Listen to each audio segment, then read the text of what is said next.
First, I'd like to ask a blessing upon our work this evening.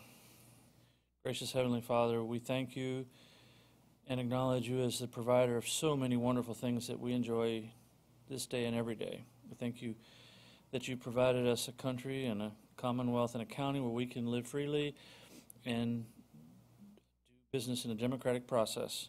We thank you for that and ask that you would guide us and grant us wisdom this evening as we do the public's business. In your Son's name we pray.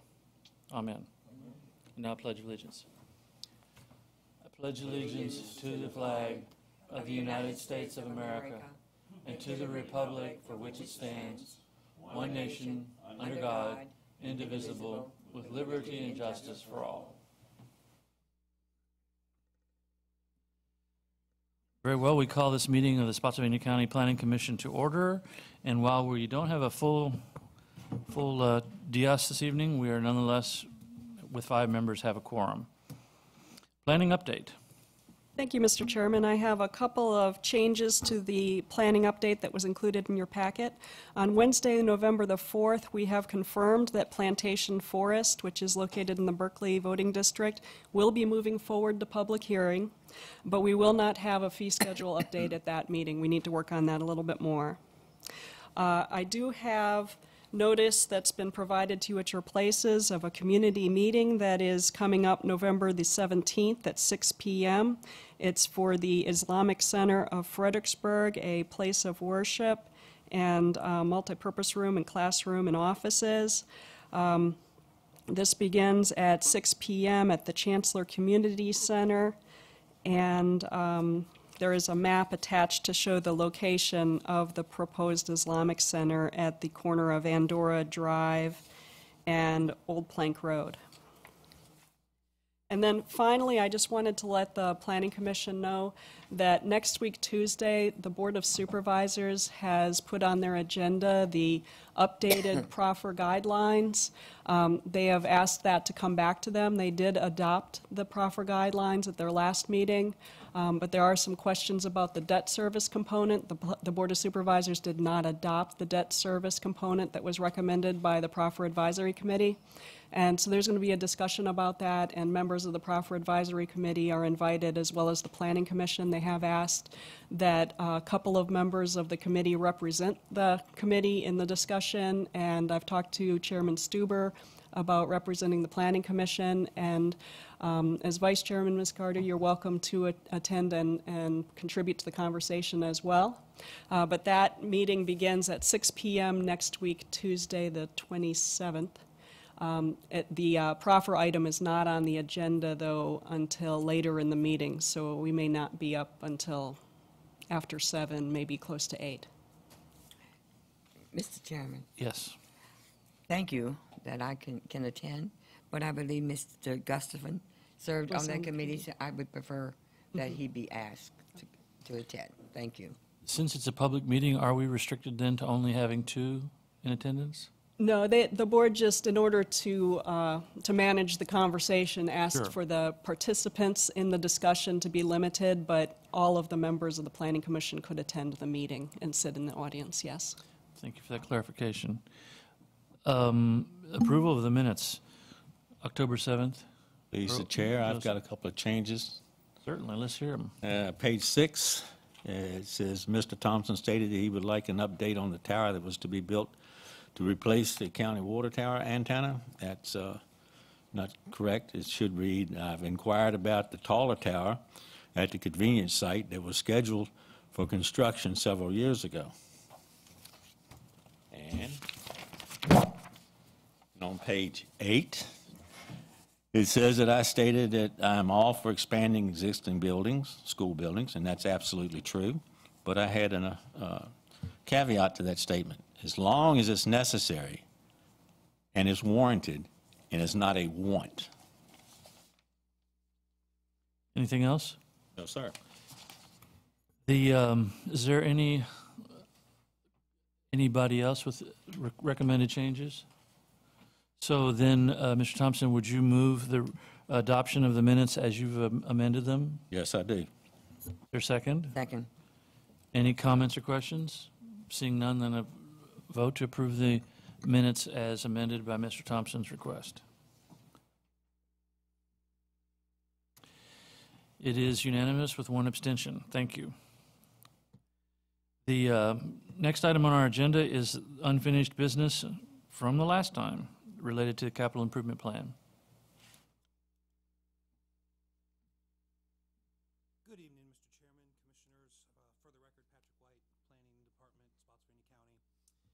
At the October 7th meeting of the Planning Commission, we brought before you an item to add some new projects to the capital improvement plan. Prior to doing so, there's a conformity check with the comprehensive plan. At that time, we presented the projects that we had information of, and the Planning Commission had a number of questions and asked that at the next meeting we bring the respective parties forward to answer some questions. We invited them. IT Director Jane Reeves and Deputy Chief Jay Hellinan are all present. I would like to invite Jane Reeves to come up and talk about the item that they had. I do have a short PowerPoint presentation from the fire department, and then after the fire department, we kind of thought it would be a good idea to have the superintendent come forward and talk. On that note, Reeves. Good evening. Thank you. Thank you for the questions. Always happy to answer. I understand that first I want to address, I had a conversation with Mr. Thompson before the meeting about a proposed AT&T tower that may have been planned at the Chancellor site to replace this tower. It's supposed to have been taller.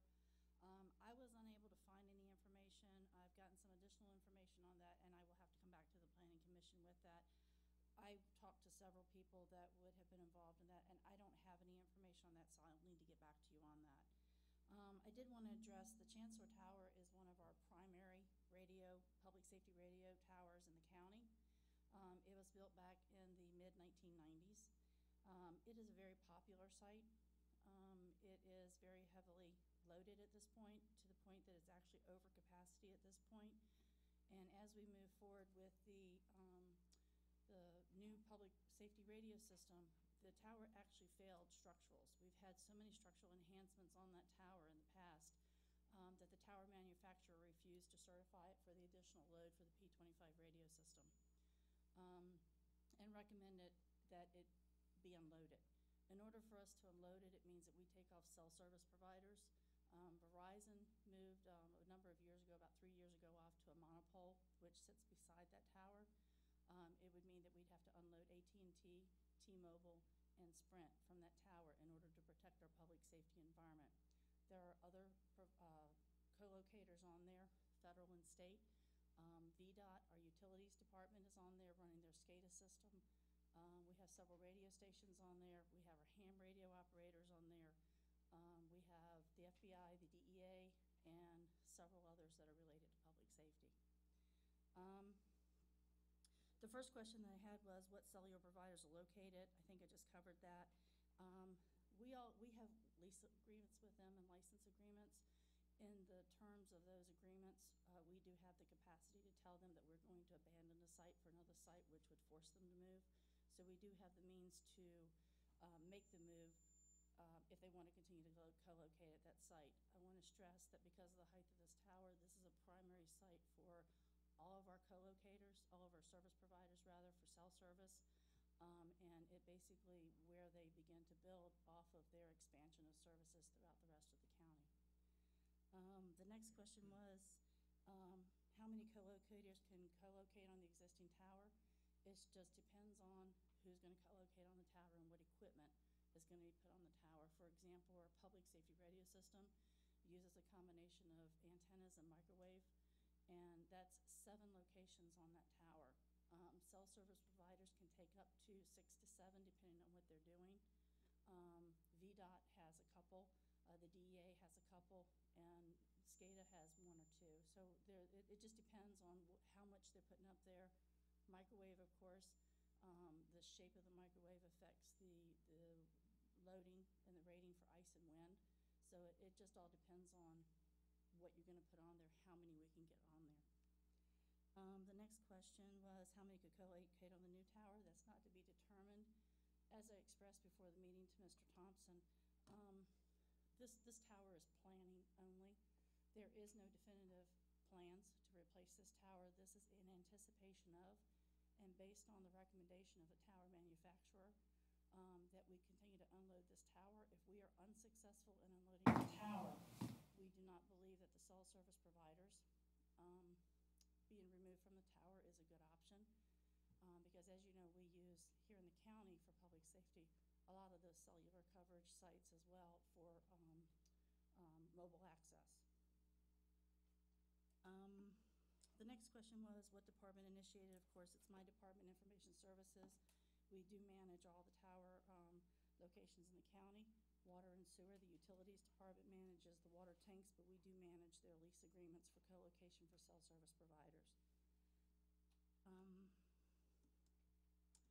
The recommendation of the tower manufacturer, based on the analysis that was done in 2013, which failed structural, was based on the analysis result, this tower is not structurally adequate for the specified loading condition, which was to add our radio system onto the tower. The existing foundations are not adequate to support the new reactions, and several tower legs, braces, and guides at previously listed locations are overstressed. Roan recommends reducing the antenna and line loading on this tower. As a result, we've submitted this year for a replacement of that tower. Again, it is planning purposes only. We will continue to work on trying to unload the tower, possibly over to the monopole, work with our service providers to find alternative solutions. But in the extreme event that we're unable to do so, this tower can no longer handle the capacity for which it's being used. What prevents the tower from being upgraded, and what physical evidence is there that the tower needs replacement? As I just stated, it was the recommendation from the tower manufacturer, which did the structural analysis. The next question was, there was a previous plan to replace this tower with a taller one. Again, I do not have any information on that. I will continue to look for that. I was not able to find anything. There was another question, is it possible to have a third party build this tower and provide free space to the county in lieu of the county having to construct the tower? What I'm about to tell you is a professional opinion. I'm sure that there's going to be a lot of different opinions out there, but in my opinion, based on the experience that I've recently had with the public safety radio system and trying to implement that, we are behind schedule in that project because we've been unable to site the towers we need to site as co-location. One of them was the Stubbs Bridge Road Tower, which was approved a number of years ago by the board. The tower was not built because the tower owner was going to build a tower for us and us only, and in anticipation of them having to incur capital cost and receive no revenue, they wanted us to pay for the cost of the tower, or they wanted us to pay a monthly fee. It doesn't work that way. We can't allow that to happen under our ordinance, and the cost that they wanted to charge us was in excess of what we can pay ourselves to build a tower at an alternative site, which is what we're planning on doing. The other issue is when you have a tower that is a popular site, there's no space for our equipment. And if there's no space for our equipment, we cannot demand, there's nothing in the demands that they take equipment off the tower to accommodate the county. It's privately owned. We cannot, then the ordinance does not allow them to do that. We've run into that situation at the Crown Castle site. Their tower is at capacity. They cannot structurally enhance it within a reasonable cost. We're looking at an alternative site for that tower as well. Fall zone, I could not find that information. I have emailed the tower manufacturer.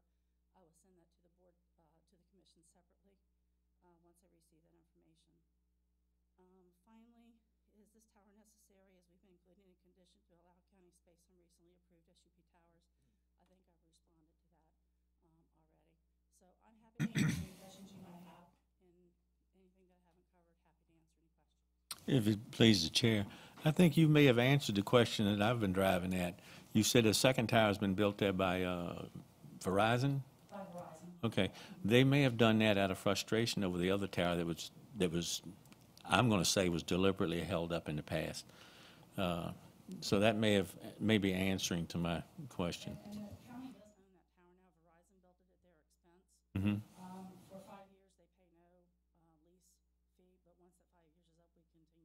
receive revenue off of that. All right, is that tower capable of having other vendors on it? Yes, and that's what we're doing right now, is trying to get A&T off of where the existing tower now. And put them on that one? Those negotiations now, yes. And the rental would come to us? Yes, sir. Thank you so much. Mr. Chairman, have we done a third-party structural evaluation? If I heard correctly, it was the structural evaluation by the manufacturer. It's how we finally got our equipment on the tower, is that we went to a third party, and in spite of the tower owner, or the tower manufacturer recommendations, we did get a clean structural to put our equipment on the tower. However, we have to hold off to put any equipment up there until we get closer to go live, because the tower, because the height that we need is at the very top, and we can't put all that equipment up at the top of the tower, and maintain structural integrity of it. As a follow-up, are you limited to 500 feet? If you're going to, I understood the last time we met that this was a replacement in kind.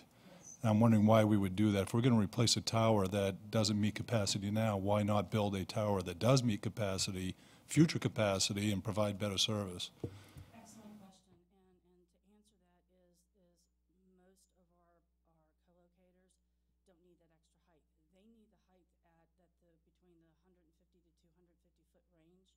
The only one that needs the tall tower is the county, because we have tall tower technology. Okay. So what we will do is we will design a tower that gives us more capacity, and basically it will not become a guide tower, it will become a lattice tower, which gives us the ability to structurally enhance it even further. So it'll be a redesign of the tower type. So it'll be a more stout tower that can handle the equipment? Okay. Thank you. Just one more question, if I understood where we are with this thing.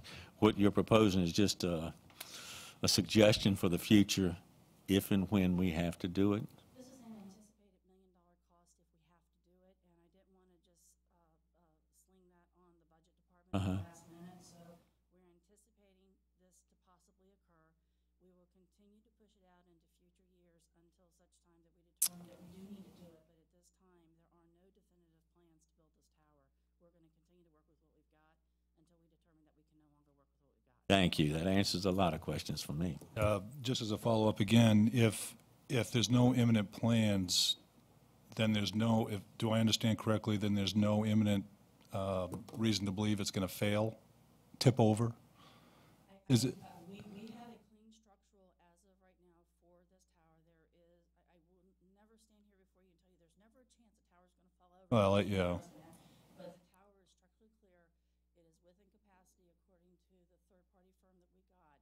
But keep in mind that we've done that against the tower manufacturer recommendations, which could create an issue in the future, which we're trying to avoid. All of our towers in the county failed structurals because the TIA, which is the Telecommunications Industry Association that sets the standards in alignment with the building code, they changed the rating structure from an F to a G, which means that there's a higher, or actually a lower capacity for ice buildup and for wind rating than there was at the F factor. So that's what's caused this whole issue, is that the structural enhancement integrity of it has changed according to the standards that changed back in 2009.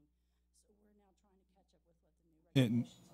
And which regulation or code is that? I've not been able to confirm this, so I can confirm this. I wasn't able to get hold of the building official this afternoon to confirm this, because I anticipated at the last minute that somebody was going to ask me that question. Yeah. But the information that I pulled was it's the Telecommunications Industry Association, TIA, actually sits at its TR14, and the standard itself is TIA-222-G, and the building code section, and I hope I brought that with me, I believe, and this is the part that I want to make sure that you do not quote me on, the reference number for TIA is at 222-G-05. I believe that the building code itself is, I do not have that. I'll have to get that back to you, but it's part of the building code now. And what they've done is they've raised the standards to meet other structures with similar heights to make sure that there's no capacity for it to collapse for whatever reason. So I will get that information back. Yeah, I would appreciate that. I did my screening, but I printed out the screen. Yeah. Yeah, that's fine. I would like to know what building code that the industry is using versus what building code real life uses. Okay, thank you. Jane, on the tower, I mean, we have cell towers, and that's wonderful.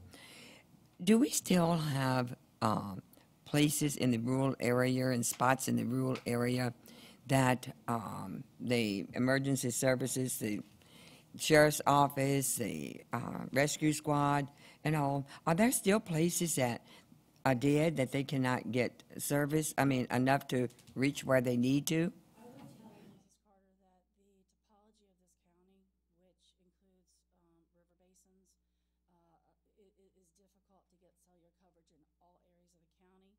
But what we've done in order to enhance that cellular coverage for our deputies and for our fire rescue is put special antennas on, basically boosters on the vehicles that extend that service and that are bringing that service more so.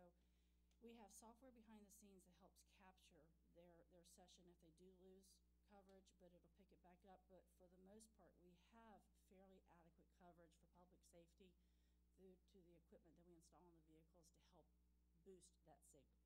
Good. Thank you. Thank you.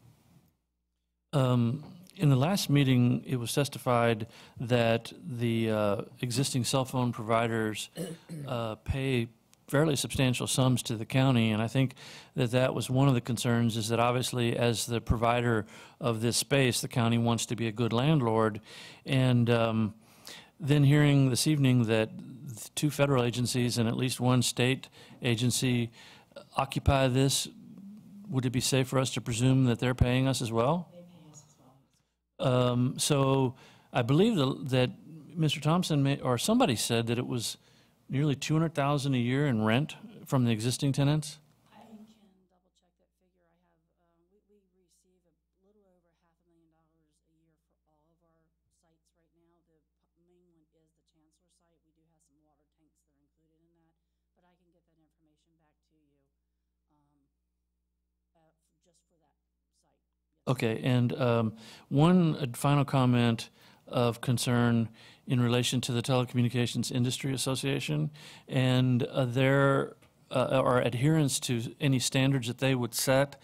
I would like to remind the public, and I'm sure that you and your staff are certainly aware, but the TIA is funded by, among others, tower manufacturers.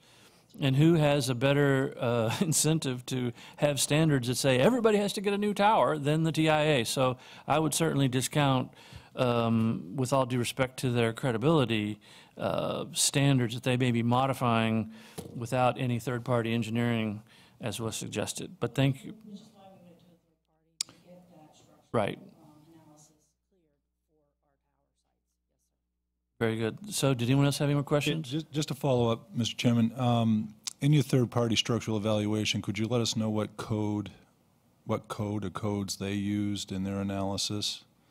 That would be very helpful. And what did you say the construction cost or the project cost would be? I'm sorry, I should have that in front of me. For this particular tower, yeah. We're estimating $1 $1 million? million. That will be refined if we decide to move forward with it. That may come down, could go up, but I seriously doubt it's going to be $1 million based on what we're doing with all of our other tower sites that we've constructed here recently. So. And we're getting $200,000 from this site in revenue? Personally, I believe it's a little bit more from this site because I don't believe those figures include the Verizon revenue that we will get starting in another year and a half from the monopole. And just one more time, I apologize, but there's no imminent failure, reason to believe there's going to be a failure. It's structurally sound based off a third party, and you're just planning. Certified engineer, it is certified with the state. Sealed certified documents are filed with the state, so there is no anticipation unless there's some dire situation, which could always Got it. occur with any tower to occur. Yep, thank you very much. Anyone else? Well, I would like to thank you for taking your evening away and coming to be with us. It's greatly appreciated. I believe the volumes of information that you've provided certainly makes it easier for us to make a decision. So the chair will entertain a motion, I guess, at this time, because we need to deal with this now, right? The Board of Supervisors is waiting. Yes, the board is holding their public hearing next week, Tuesday, Right. on the CIP. So and- while we certainly appreciate the answers in the future, we don't really have time to evaluate those, but I don't know that those are anything but periphery at this point. So the chair will entertain a motion to add this estimated $1 million project to the capital improvement plan. Is there a motion? So moved. Motion's been made. Is there a second?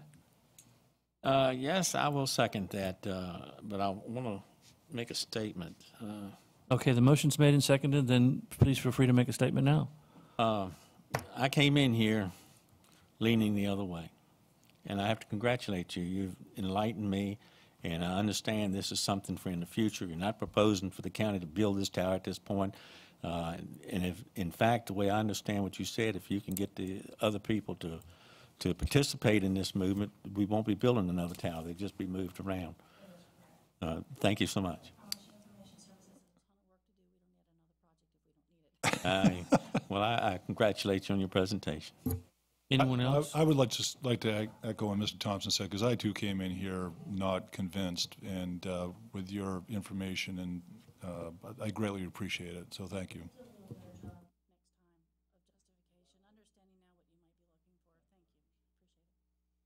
Any other comments? Seeing none, then we'll proceed to a vote. A vote in the affirmative recommends to the Board of Supervisors to add this to the capital improvement plan, a $1 million estimated expense for a new communications tower. Vote. It's not, okay, there it is. Sorry. You were faster than we were. Thank you so much. It is unanimous.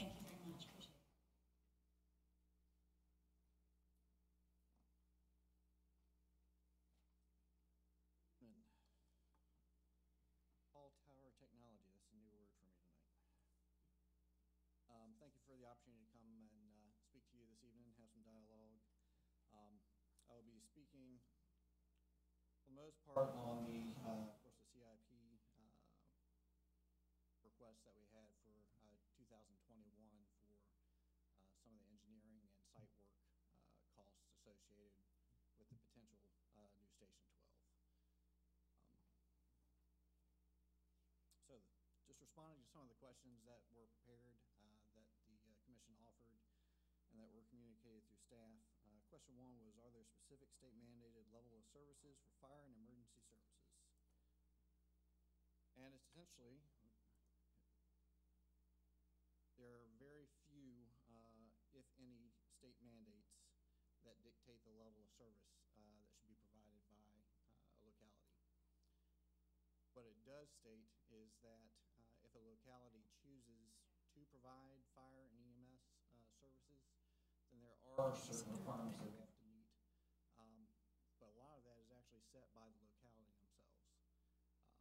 There are certain guidelines that the locality has to set, and then are presented in part of, for example, with the Office of EMS, we have to provide a response goal. So a certain level of service that we have to provide, which is what you're asking. And the county adopts that and presents it to the Office of EMS. What we have to do is show that we're attempting to meet that standard on a regular basis, and that's part of the actual inspection that the Office of EMS from the Department of Health comes out and determines whether we're achieving that goal or not. But that, along with many of the other requirements as far as actual levels of service, are set by the locality. That's how Virginia is set up. A lot of it is not driven by federal or state mandates. That power is to the locality based upon the individual needs of that locality. Excuse me. Yes, sir. If I got a question. Who sets this, decides to do this? Is it the This is the Board of Supervisors. supervisors that set that? Thank you. A lot of that has been done for years in various levels. The current level of service that we're operating off of was probably adopted sometime in the area of, I would say, 2012, 2013. During that time period, any policies that we had, any changes to the level of service, anything that had to do with our department basically, had to go through the Fire and EMS Commission that existed at that point, and then had to be voted on and adopted by the Board of Supervisors. So anything that we were doing as far as the levels of service, our response, many of the policies that we have were adopted in that time frame.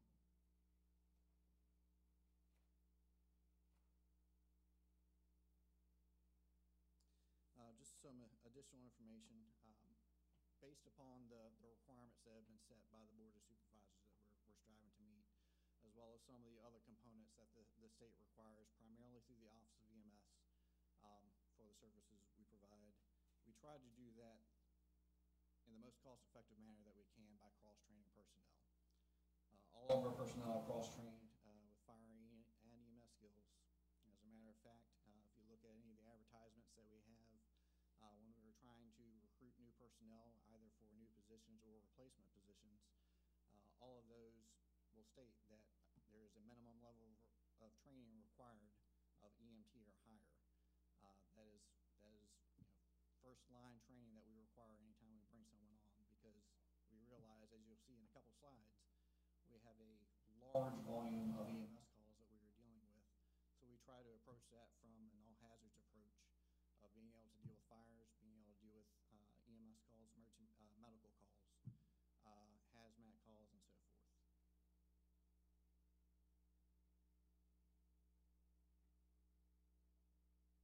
Additionally, regarding question 1, the Spotsylvania County Comprehensive Plan specifies the following levels of service standards, which is response time of 6 minutes within the primary development boundary 90% of the time, 8 minutes outside of the primary development boundary 90%, with a countywide average response time of 7 minutes. That response time is from the time of call to the first unit arriving on scene. Now, just keep in mind that that's not potentially the full force that needs to be on scene at that point, but that is strictly the first unit to get on scene to determine whether additional resources may be needed or if they can handle that emergency with the resources available there. There's also a requirement to achieve a 1 to 11,000 ratio of stations per capita.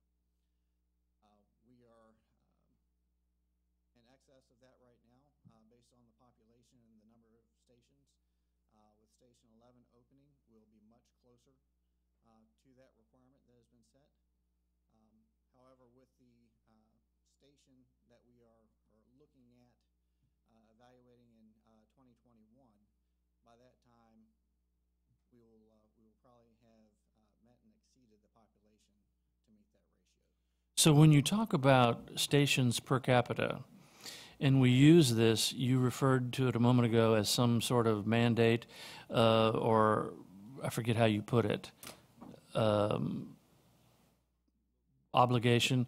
I believe the level of service standards are not, I don't know that there is any such thing as any kind of mandate, that this is not requiring that this be a standard. This is merely a level of service standard, because if it were required, then it would be there. The same way with all the other level of service standards, many of which... It is a goal, just like the rest of the comprehensive. Right, okay. Okay, and so when we use that goal, one might think that all stations are created equal. And yet when we look at some of them are certainly considerably larger and presumably have higher capacity for answering calls than other ones. Is that a fair statement? I'm not sure what you mean by large. Well, for example, the one, the Wilderness Station, I forget what number that is, 7. It's not nearly as large as the one right over here at the courthouse. It's probably half the size of that one. I'll get into a description of that a little bit later. Mm-hmm. The size of the building really doesn't matter. A lot of it is based upon geographic location. So then might we be better off talking about level of service standards vis-a-vis locations as opposed to purely the number of stations? I would think so. Based Okay. upon population, call volume, travel distances, and I'll kind of get into that as we go through the rest of the questions. Well, I thought that while we were on this one, we could visit that one while it was fresh on your mind. Well, I'll get to it later in my presentation. Okay, If I don't, we'll get back to it. all right. Let's see.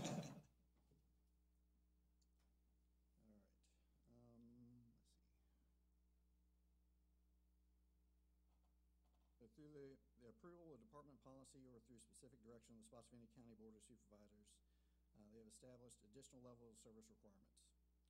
Those came with providing 24/7 staffing at all stations through the resources and accommodation system, so through career and volunteer staff. I'm happy to say we have done that at this point. There's a constant demand to increase the amount of ALS staffing available to those in need of medical care.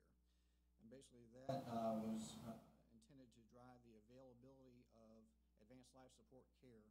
That does not mean that every unit in the county has to be staffed with an ALS provider, but that resource needs to be available to respond to assist that basic life support unit if they request it. Also, to pursue the goal of meeting NFPA 1720, which specifies the personnel requirements to establish an effective workforce on scene of an emergency within certain time frames. And that basically specifies that urban districts, what we would consider our primary development area, requires 15 firefighters on scene within 9 minutes, 90% of the time, and rural districts is six firefighters within 14 minutes, 80% of the time. Realizing that in a rural area, you are going to have a lot more geographic distance between stations because the population density is not so high.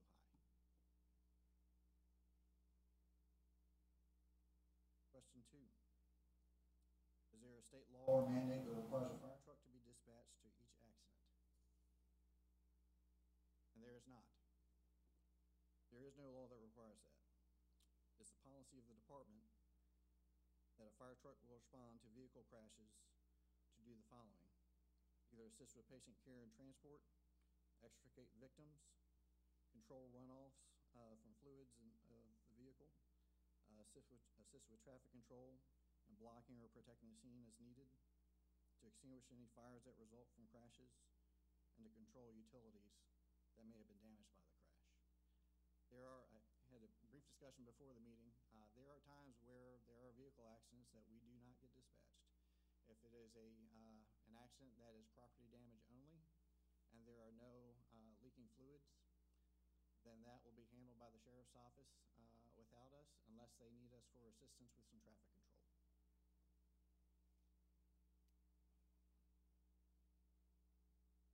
Question 3. How many auto wrecks, building fires, and emergency events are there? So in FY15, we had 154 building fires, 274 other types of fires, 1,448 vehicle crashes, 10,758 medical emergencies, and 3,585 other incidents that don't fit into those categories, which could include spills of hazardous materials. It could be a public service assistance where we may have had someone that fell, was not injured, but needed assistance getting up. It could be a wide variety of things. We do get called for a wide variety of incidents. I won't say that they're all emergencies, but they may be an emergency to that person that's calling.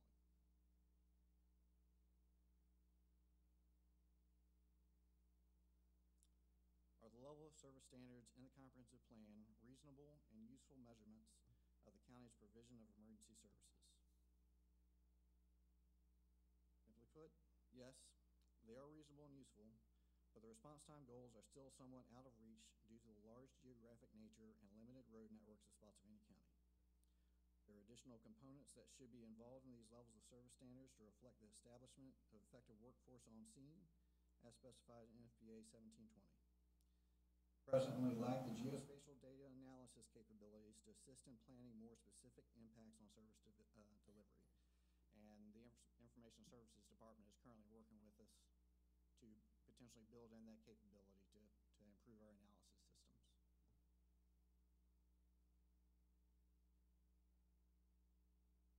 Questions 5 and 6. Are the existing fire stations sufficiently staffed, and could increasing staff at alternate locations relieve the need to build Fire Station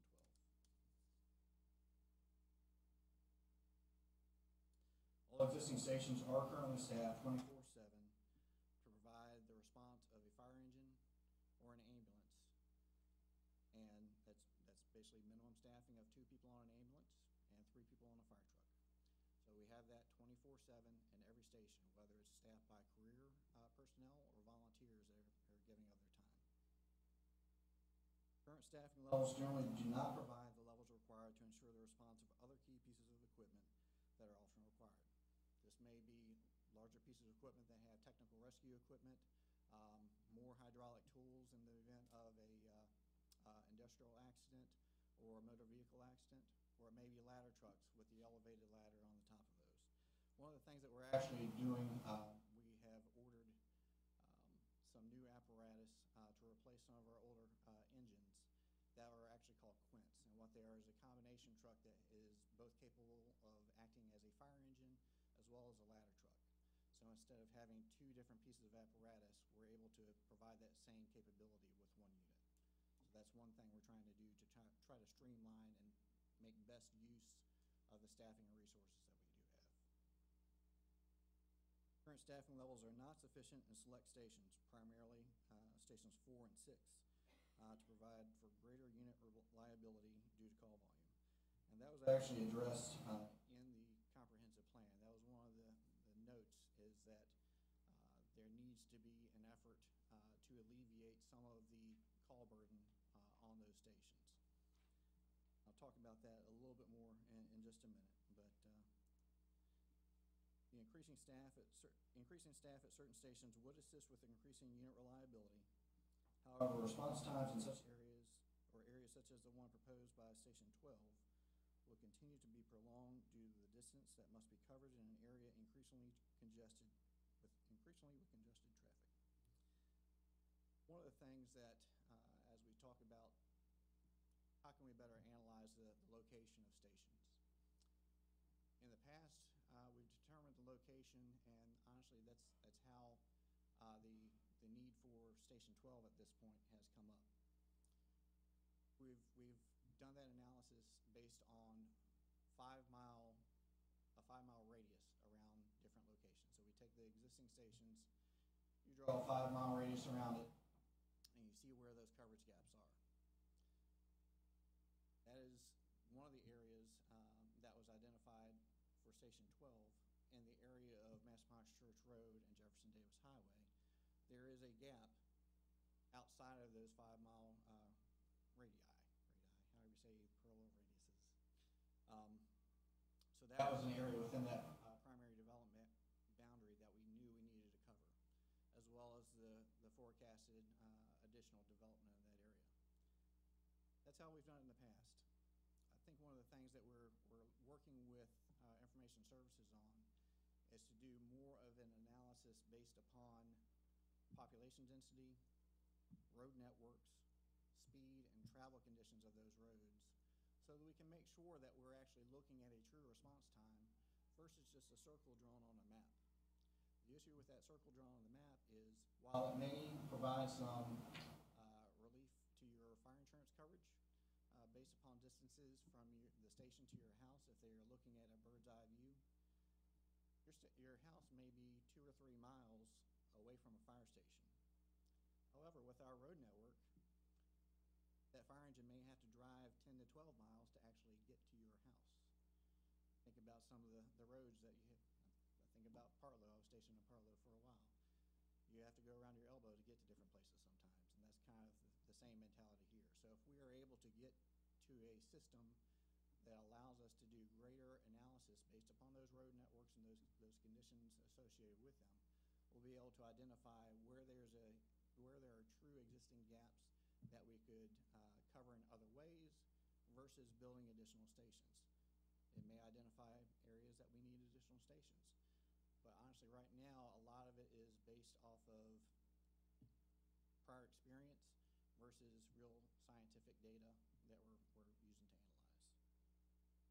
The proposed geospatial data analysis tools will allow the department to more accurately monitor response times based on geography, and would provide prediction of additional needs with greater capacity.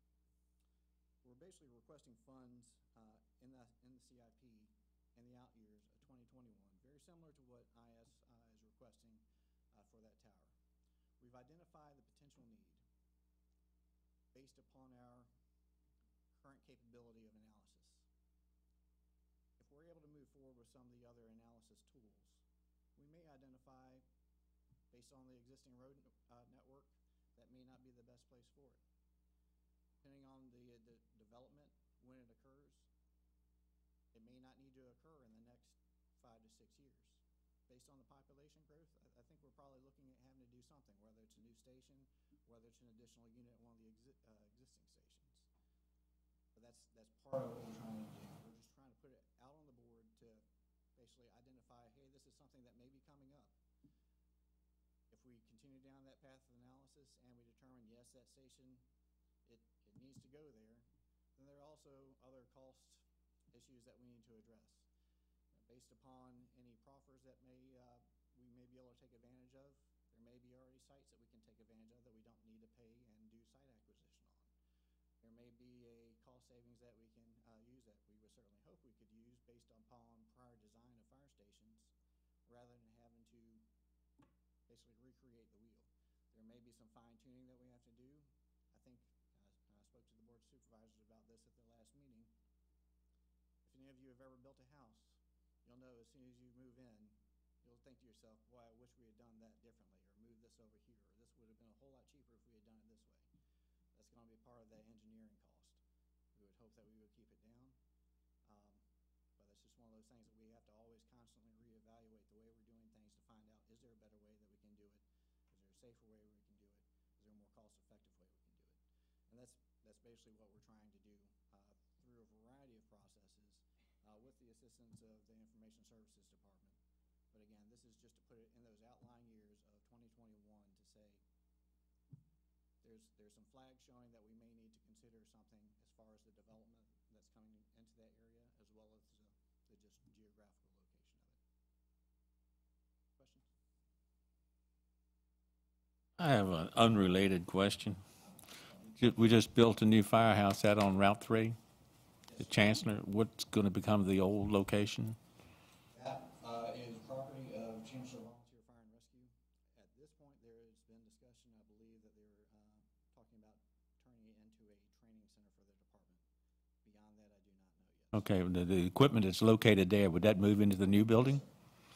Now, you say it's going to be a training facility. Is no possibility they're going to still maintain it as a satellite fire station? Not being that close to the other station should be able to fulfill the needs of that area. It's only, was it about 3/4 of a mile? Right. Now, at the new location, will it require more equipment? No, we actually don't have any additional equipment planned for that station. It would basically be relocating I think there's 2 engines, a heavy squad, 2 ambulances, and we're actually going to be relocating a tanker from another station there. Thank you. Other questions? So, so I have a question. We talked about the fact that when an ambulance is dispatched, that very often those, well, I guess almost all the time, someone is invoiced, billed for that emergency medical service. Am I correct? Anytime they are actually transported to the hospital. And so, is it ever been considered that in light of the fact that a vehicle accident is a fairly substantial burden to the taxpayers, that the insurance of the person at fault be billed for dispatching these fire vehicles? I'm not sure on the legal side of that. I know there are opportunities for billing based off of essentially DUI convictions. Outside of that, I am not sure about actual billing based upon the actual occurrence of a vehicle accident. There would have to be some type of, based on our ordinance, there would have to be some type of injury and transport required. Well, it seems to me that the county may want to consider actually invoicing insurance companies for the dispatching of literally tens of, tens of thousands of vehicles annually to these accidents.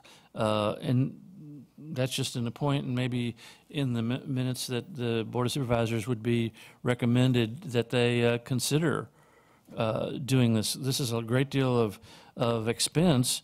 And so when I did the math a minute ago, it came out to, if I'm doing this right, approximately 1.2 residential fires per month per existing fire station. 1.2, so a little over one time a month they go to a house fire. 100. I don't have the math on it. I can tell you that there are some stations that, because it is location dependent, Mm-hmm. of course, our heavily concentrated, populated areas, of course, have more. You have more, Mhm. you have more service demand. So 1.2, I mean, these are not fires that rage on for days at a time. These are fires that are extinguished usually in a matter of minutes, and I doubt that they last more than a few hours.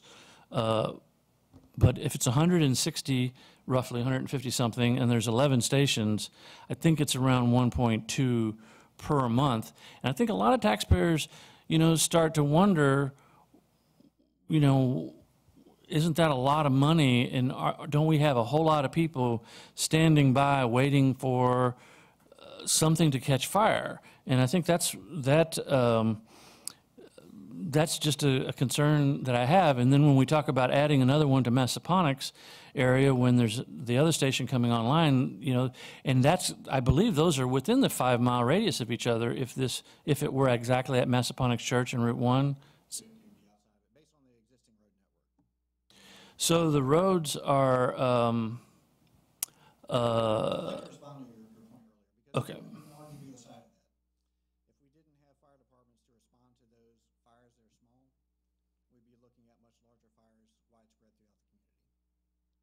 With the existing way things are set up, there are some engineering components that we could potentially look at encouraging, including residential sprinklers that would cut down the amount of fires that we would have and cut down certainly on the loss of life or the loss of property that occur at any fire. Mm-hmm.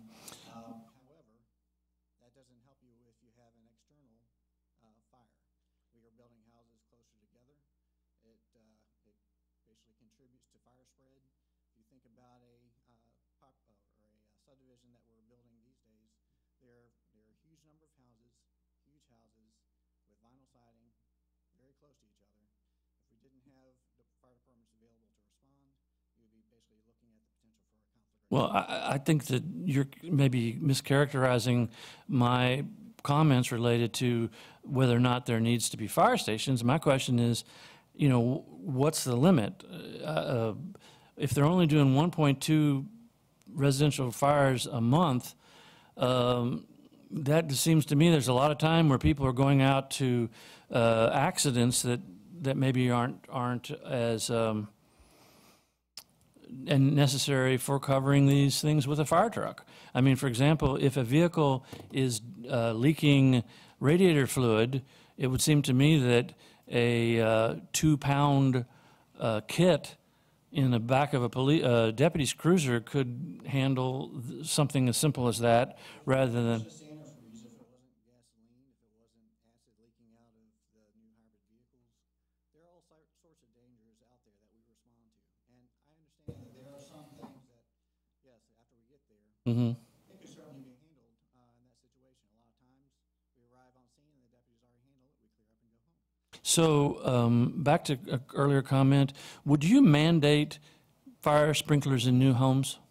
I would mandate it. You would? I would not. I would encourage it. Okay.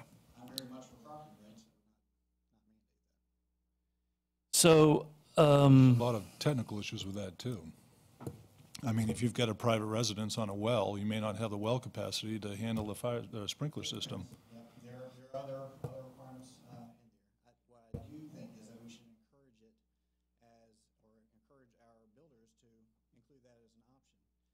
For an average price of about $1.38 per square foot, you can equip residents with a sprinkler system. If there's the capacity in the system for a sprinkler system. A lot of homes, and then you've got to decide where, in what districts and areas we're going to have if we're going down sprinkler systems.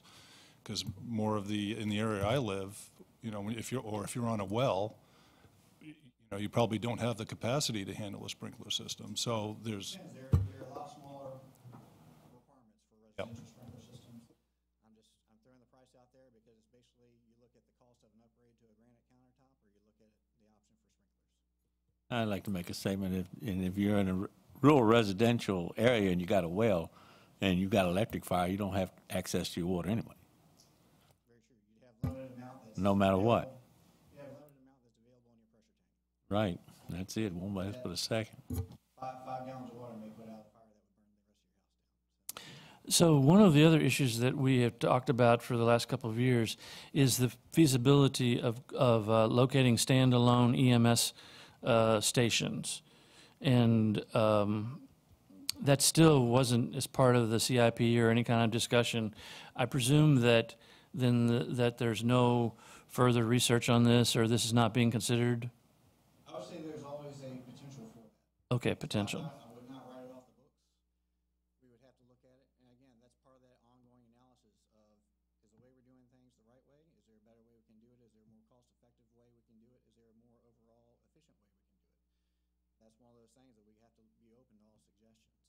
What I've seen a lot of other localities do, though, across the country, is you build that EMS station, and then you find out, well, there is also a demand that's increasing for a fire engine, and then you have to build on an addition or replace that building. So there are some, I would say, cost savings by going ahead and building it in there. Honestly, based upon the need, you may not need to staff both pieces. Well, that issue came up during the review of the comp plan 2 years ago. And I am not aware that this is even being remotely considered. It seems to be something that was positively received at that time by the Planning Commission. And I think that overall, with all due respect to your service to the fire department, that we still aren't getting any kind of desire to do anything innovatively. That the goal seems to be that the answer is always we need more stations, we need more equipment, we need more people, and we're 1.2 residential fires a month, as well as locating a station relatively close to the current one, doesn't seem to serve around a third of the county, especially the part that I live in, and I just don't think that moving this forward, even on a 5 or 6 year plan, I think that it is not in compliance necessarily with the comprehensive plan related to trying to efficiently provide a broad set of services. But that's my point. And does anyone else have any?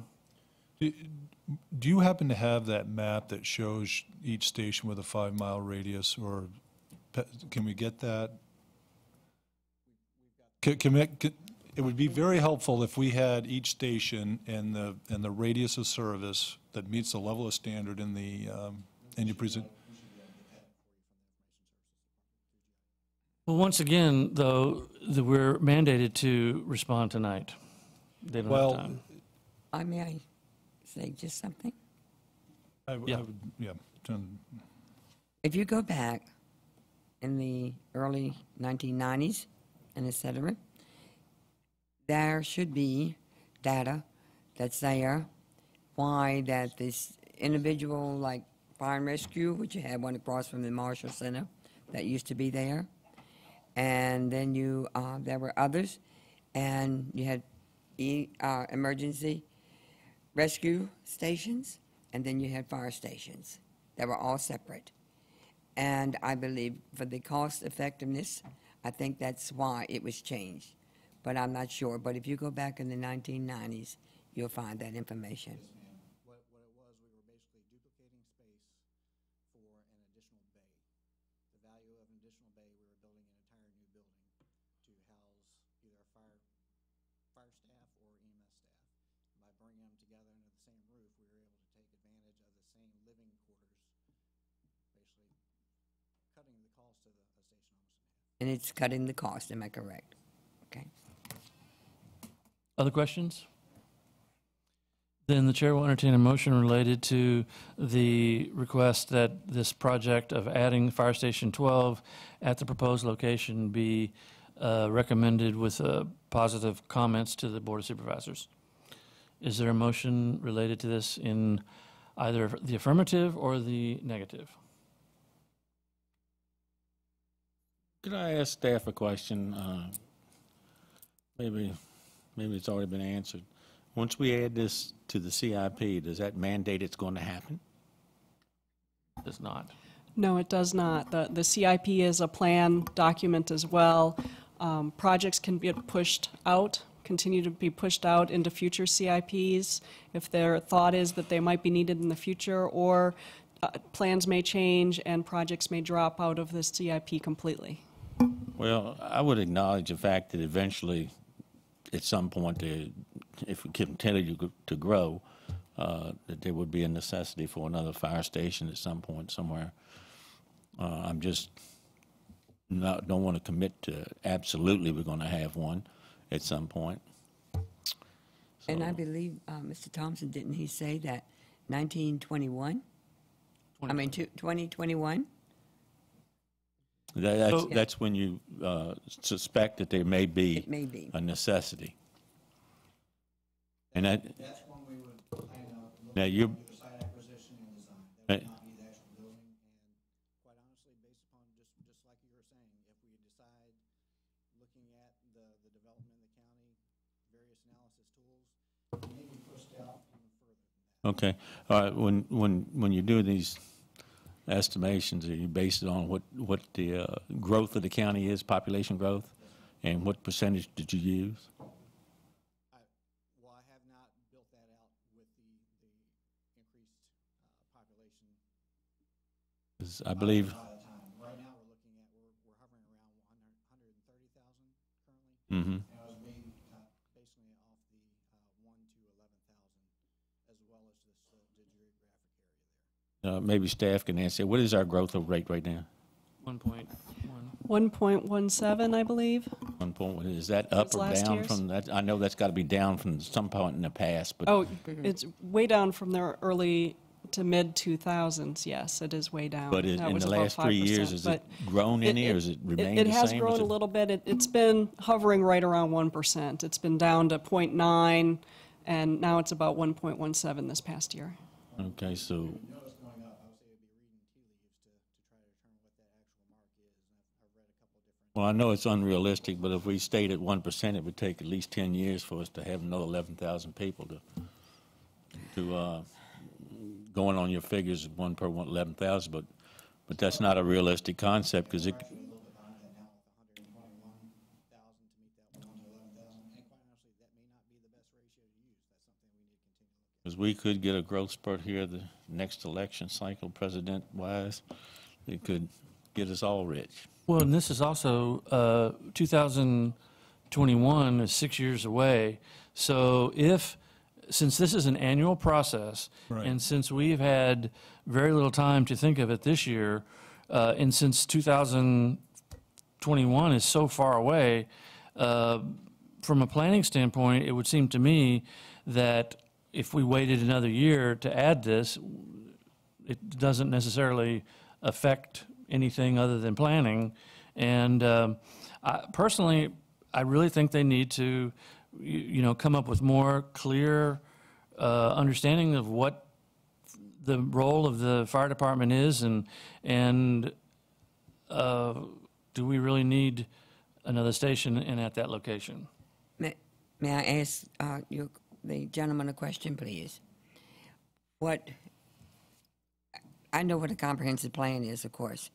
And just like you just stated, it could go, all right, we got a comprehensive plan for 5 years. That comprehensive plan can be carried out for 10 or more, 20 more years. I know that. So if we voted tonight not to do that, not to approve, what you have here tonight for another station at that time versus approving it, what difference would that make at this time? With that outset, it would not necessarily impact the fire and rescue department.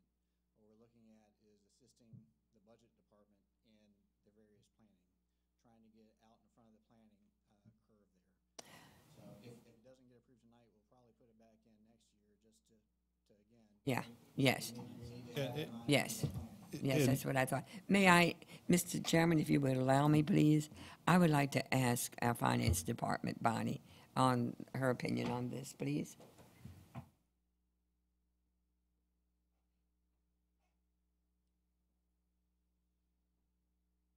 If you were to deny this project this evening, we would report that to the board, and then it would be up to the board to decide whether or not they wanted to take that project out of the CIP or include it in the CIP. I will note, because no one else has noted this evening, that in the adopted comprehensive plan, adopted November 14th, 2013, under the recommendations within the Fire Rescue and Emergency Services section, excuse me, recommendations. The following are recommendations for the provision of adequate fire and rescue facilities. Under the long-term section, under long-term planning, land acquisition for fire and rescue joint use sites will need to occur in order to relieve the burden on existing fire and rescue facilities. Possible new locations are in the Shady Grove, Massaponax Church, and Post Oak areas. So with that in mind, and with the recommendation of the Fire and Rescue Department, we have included in the recommended CIP this land acquisition for Company 12. But at this point, we would report your recommendation to deny, if that's how you choose to vote, to the board, and then it would be the board's priority or prerogative as to which direction to take moving forward. So therefore, if we voted for it, the board could either deny it or vote to approve this also. Yes, that's correct. And it's in our comprehensive plan, that we say what? Yes, ma'am, it is in your comprehensive plan under the Public Facilities Plan on page 11, that the recommendation in the comprehensive plan is to provide for land acquisition for fire and rescue joint use sites to occur in order to relieve the burden on existing fire and rescue facilities. Possible new locations are in the Shady Grove, Massaponax Church, and Post Oak areas. May I have something to say? I don't have any problem with the future concept that you just stated, but we're talking about a fire station. Right now, we're talking about Massaponax. So if we're going to buy a piece of land at Massaponax and it turns out that's not the location we want, well, what do we do? I don't have any problem pushing this off until next year. You don't have any obligation, even if we voted tonight to approve this, there's still not an obligation that that's going to be built in the Massaponax area. It can be whatever that She's the talking growth. about land acquisition. Were you not? The project within the recommended CIP is, first of all, out in the farthest year possible in the CIP, fiscal year 2021 at this point. So the money is in there for planning purposes only. The only portion of the CIP that is, that will be in the budget for fiscal year 17 is year 1. Years 2 through 5 are plans at this point. So as we move forward, gathering additional information in years, what will become years 2 through 5, as we get better information, the plans will firm up and may change. But at this point in time, it is recommended by the fire department that we move forward with land acquisition and design within the Massaponax Route 1 area. But again, it's a plan at this time and may change as we move forward and gather additional information. But if all this passes through us, the Board of Supervisors, to acquire a piece of land in the Massaponax area, then that's what you're going to do, is buy a piece of land in the Massaponax area. But not next year. Not next year. 2021. But that's still an if, am I right? This is not in stone, right? what you're stating tonight and what he stated, it's not in stone. It's still an if. So you're really not going to go out if we approve this thing tonight and start looking for a piece of land? Okay, thank you. No. So, when we were adopting that comprehensive plan, I requested repeatedly reports on how many fires, how many homes were catching fire. Tonight, we learned that there's less than 160 fires per the last year, and when that was adopted, no one in this commission was told, or no one on the commission at that time was told that there were 1.2 fires per station in a given year. I believe. Any given fire that we have in this county, a house fire, basically takes 5 stations to respond to that. The house fire that we had the other night, there were 5 stations that responded to that. And you're telling me that all 150 plus fires required 5 stations and what, 15, 20, 30 pieces of equipment? They all had the potential for it. Well, we have a potential for this building to be sucked into the earth by an earthquake tonight. Not a high likelihood. Well, there's not a high likelihood that 150 fires a year are going to require 15 fire trucks. And it seems to me that, and I appreciate that you have this sincere and intense desire to make everything safe.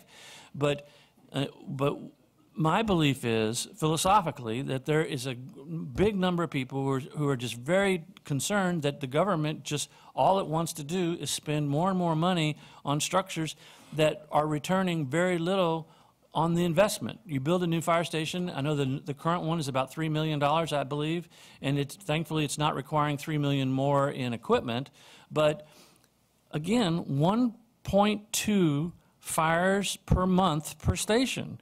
I mean, who would have thought that? So I believe that when the current comprehensive plan was adopted, that the level of services were miscalculated because we did not have the information at the time, and that I believe that the future planning commission, when it does adopt and review the comprehensive plan, that it will look and see truly what is necessary instead of coming up with standards and requirements by people who make a living off of standards and requirements instead of, you know, and asking the taxpayers to pay for it. So that's the question I believe is legitimate. Mrs. Carter. Yes. With that said, I certainly know what you're saying there. I have worked in that area many, many times and on many budgets, and also with capital improvements. And however, just because it's on that paper, it's just like a comprehensive plan. It's a guide, but it does not say that it's going to be done. And so therefore, with that, I'm sure that the supervisors will, whomever is on the board, that they will not build a fire station or acquire land unless it's absolutely necessary. And so that the county can go ahead with plans on maybe what might be ahead of them. I'm going to vote to approve. So is that a motion to approve it? That's right. Is there a second? I second.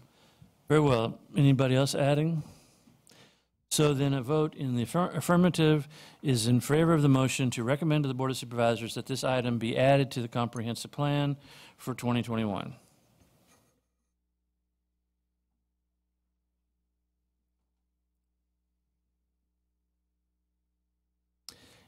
It is tied, and the recommendation fails. So then we'll pass along to the Board of Supervisors that the motion failed for a tie. Thank you. Next item.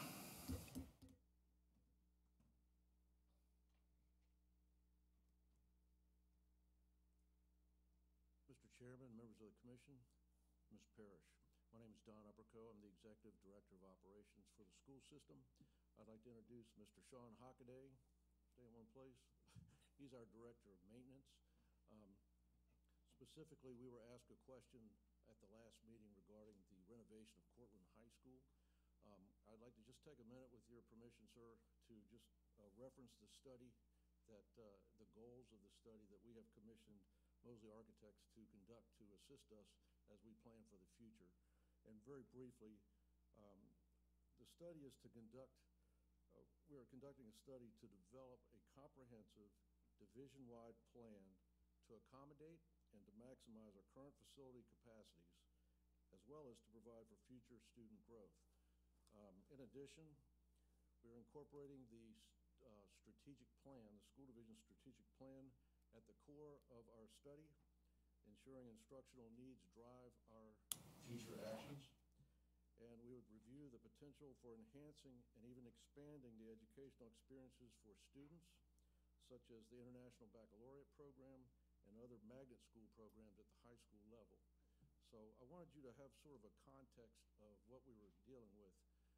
And I believe your specific question was something to the effect that, are we putting the cart before the horse because we have already recommended the renovation of Cortland High School, and yet we have not received the final analysis of the study.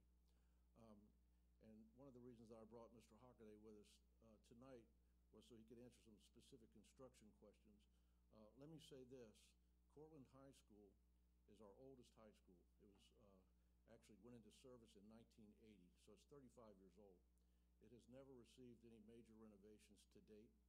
And in addition to that, we are considering Cortland as a possible magnet school for the visual and performing arts in the future. A magnet school would be a concept where students would voluntarily choose to attend a school based on their proficiency in a particular area. And in this case, it would be the fine arts, fine and performing arts. That has not been finalized, but that is some considerations that we have been undertaking in the process here. I would like to also let you know that the study is actually in 3 parts. We're in the very first part now. The first part involves projecting enrollment, which we'll be working with the planning department in doing that, creating a GIS database, and in my opinion, one of the most important things is conducting a school capacity analysis. What is that? Every school building, as you know, has a building capacity. What we're doing now is we're physically walking through each and every building, meeting with the principals, even talking with students at times, to see, are we really using our buildings now to the maximum way that they could be used? In other words, not that the figures are arbitrary, but there's a difference between the programming capacity and the building capacity. We are finding areas that things could be repurposed amongst our current facilities. If we can repurpose things amongst our current facilities, not only are they going to be more efficient and provide the students with a better education, but it might impact if and how we build in the future. So we think it's a much more cost-effective way to go to start with. Let's see what we've got. The other thing is, I'm 56 years old. In my day, it was drill and kill. I got drilled and I got killed quite a bit. That was the way teaching was done in those days. Things are different now. Teachers work much more collaboratively with students, which affects the kind of space that they need. In some cases, they might not need as much space. For example, at a recent high school tour, we noticed that the computer labs all contain desktop computers and very structured carrels that the students would sit in. Well, the technology has changed. Yes, we still use desktops, but we prefer not to. We prefer to use laptops or even Chromebooks, which are less expensive, or even students are in some cases being encouraged to use iPads. So based on technology, based on the curriculum that has changed somewhat, we're not teaching the same way. So let's find out how we're teaching now and what the spaces can be used most effectively now before we go too far in a direction that we may be sorry for later. So the first phase is what we are undertaking now. We hope to have that completed by mid-year. The second phase, which will take place in the spring, is the part where we invite the public and stakeholders to meet, talk about what the findings have been, where do we go from here. That will be facilitated by the third party, but it will involve the public, it will involve students, it will involve teachers, it will involve administrators, and most importantly, it will involve parents and community leaders as well. We hope that that will be done hopefully by the end of the school year or in the summer. And the final phase, phase 3, is ambitious, but we think it's necessary. That's a 10-year facilities plan. That will have to be flexible, of course, because we don't know what's going to happen, in 10 years. But we should be able to effectively go in the right direction so that we can maximize what we have and we can plan for the needs that we'll have in the future. The specific question about are we putting the cart before the horse in terms of the Cortland renovation, I would say no, we're not. Because almost all the renovations that we are proposed in that proposal, we would have to do anyway, with the exception of some of the classroom expansion things that I'll let Mr. Hockaday describe to you. Again, oldest building, it has needs. If for some reason, at the end of the Mosley first phase, it was determined that this is not the best way to go, we are not so locked into this step that we couldn't pull back and make a revision. But we don't anticipate that at this time. So I hope that answers things in context with the study itself. I'm going to turn things over to Mr. Hockaday. He can tell you specifics about what that renovation will include, and be happy to answer any questions, either one of us, that we can help you answer. Okay? Basically, the renovation is a complete renovation of the entire building, plus 2 additions. One addition being educational wing, the other on to the fine arts side of the building to expand that program. But with the proposed remodel, every part of the building is going to be touched in some fashion. As Don alluded to, before we placed it in the CIP as a renovation, there were several projects already in the CIP for Cortland High School that will come and due, and most of those revolved around MEP services, mechanical, electrical, plumbing. Everything in that building is original to date, and it's well beyond its life cycle. So we had those projects scheduled through different years. We decided to hold off, push those back into CIP, and then complete everything when we did a renovation, so we're not overlapping work. We're not spending money then going back in and recreating more work to do. We also spoke about the instruction piece of this, and the programs that are offered, the way that the classes are running now are much different than they were 35 years ago. Y'all have kids, grandkids. I'm sure you noticed that even the way they do homework now is different than we did 35 years ago. So instead of a traditional school setting that you may think of as far as going in, you have X amount of science labs, X amount of computer labs, and so on and so forth. We're going into a year where we're taking classrooms and using them for everything.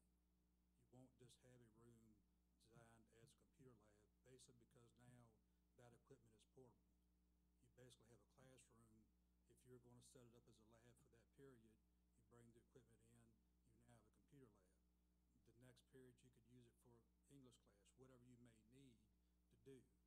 So with that in mind, that is the typical design that we're looking at. What that does, it helps you flow more kids through that building, more students through that building in a day's time. You're not locked into, I have this number of classes, I can only use it for this, and that helps with our space needs. Cortland is the oldest, it is the smallest high school we have. It's also located nearest to Massaponax, which is actually over capacity, and is the only one we have modules at this time. Before we looked at doing the space needs, we looked at the needs of eventually we're going to have to expand that school, or we were going to have to look for another site to build a high school. Much cheaper if we can expand that, get some more enrollment there, and use the site we already have. So that's some background on the project. Mr. Chairman, a couple of things. For construction, when you say you're going to renovate the whole building, did I understand that correctly? You're going to renovate the whole building? Let me rephrase that. Everything on the inside of the building will be touched in some manner. And I say that because we're dropping all the ceilings to redo all the HVAC. So when you do the HVAC, you're dropping all the drop ceiling grid. We're upgrading plumbing in most areas of the building. Because of the time period when that school was built, and we go some accessibility challenges and bring it up to ADA standards. A lot of the restrooms are going to be getting worked on. A lot of the classrooms that were built at that time in that school were built with casework in them for individual type of class. So we're going to end up gutting a lot of that to make more space, more usable space. One good thing about the building, most of it has terrazzo flooring, so we can stick with that. We won't have to bother any of that. There's some tile that needs to be replaced. There's some areas that have carpet in it that we've put off recarpeting, such as a library, until we do the renovation. So a lot of the aspects of this building throughout are going to be touched in some way. So that will be done over a number of construction seasons? We're looking at it being a two-year project. Most of the work would happen over 2 summers. Some of it will be able to be done during the year while school's in. It won't affect school, but most of it will happen over 2 summers. So, in regards to the fine arts program, what does the fine arts program require that you don't already have in terms of facility? We have just begun to start design on this project, so I can't give you all the details, but because by the administration's what they are thinking of as a magnet school, the fine arts section there does not have any practice space other than you have a auditorium that's used as auditorium and for some class periods. So we're looking at having a space there for the theater group. We're also looking at a lot of storage space. There's not adequate storage space there for a lot of the musical instruments that they currently have in place now. So we're expanding chorus, band, strings, drama. All of those places will be expanded on the addition of the fine arts wing. And in the fine arts, I presume you're going to have plays, and so when you go, if you have a play or some type of presentation, I assume that you're going to have sets and things like that. Does that increase your staff to handle that, to build these sets that you normally would be doing other maintenance work, or? So the drama department themselves handle all of that within the building, within their own staff. With their own staff? As far as maintenance go, we don't provide them anything for their plays. Buildings will provide anything they want to use for props is up to them. And this fine arts program would require a new addition to the existing facility? We're going to have to expand. We're going to have to add on to that portion of the building. Yes, sir. Okay, thanks. Could you estimate the cost for the renovation and then a separate cost for these additions that are in the plan, our proposed plan? I don't have all the numbers in front of me, and I'm sorry I don't. I didn't realize the depth that we were going to get into this. But I can tell you that if we do everything that in the proposed work, that's both additions, the remodel, all the mechanical, all the electrical, everything that was planned on doing over the scope of what was originally set for over a 6-year period. We do it in 2 summers. We're in a little over $20 million total. Thank you. Can I follow up on this fine arts thing just for a moment? Is there another facility in our building inventory that you could have this fine arts facility? Is there anything why it has to be at Cortland? We could probably have it, could select any area, any one of the schools to have it at, except for Mass Pines, but Because of the capacity? of course, one of the things that for the magnet schools is put programs in place to draw students from other schools to a school. Being the central location of Cortland High School, what they already have in place as far as their, I guess I want to say quality of drama and fine arts that they produce there, and by the superintendent's direction, that's the school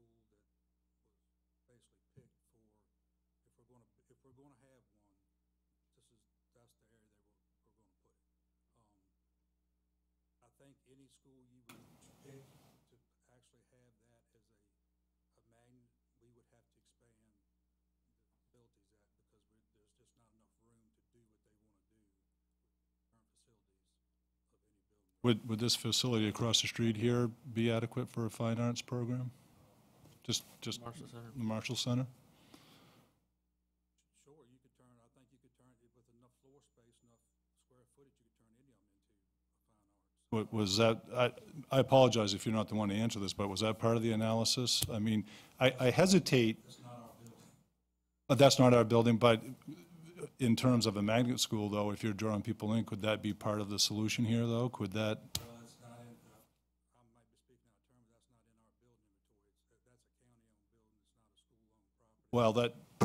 Well, I guess that's my larger point. I mean, the county still, you're asking the county to finance or to spend the money on this. If we have something in the county, why not look at it, is my point. And I understand that. I'll throw this out there and let Don, he may have more answers to this than I do. The magnet school is, you want to have everything in one place, so you're having all the educational needs, so you're going to be able to house 1,400, 1,500 students, plus this program that you're enhancing. I don't know that we have a building in the county that can do that without expanding one or building another one. Also can't do that. You're not going to house 1,500 students in that building and have a fine arts program without expanding that building. I understand your point. I guess my larger point is that I've got to believe within the inventory and that the county has, that there are facilities available to at least start this program. I assume you're not going to be at maximum capacity in the onset of the program. You're going to build up to it, correct? That's one reason we're going through the study process. But I will tell you that, as you know, Marshall Center used to be the high school, and it's antiquated in terms of it's very, very old-fashionedly structured, and it kind of, in some ways, is the opposite of what you would want in terms of these walkthroughs that we're doing now. There's not a lot of communal space. It's very traditional.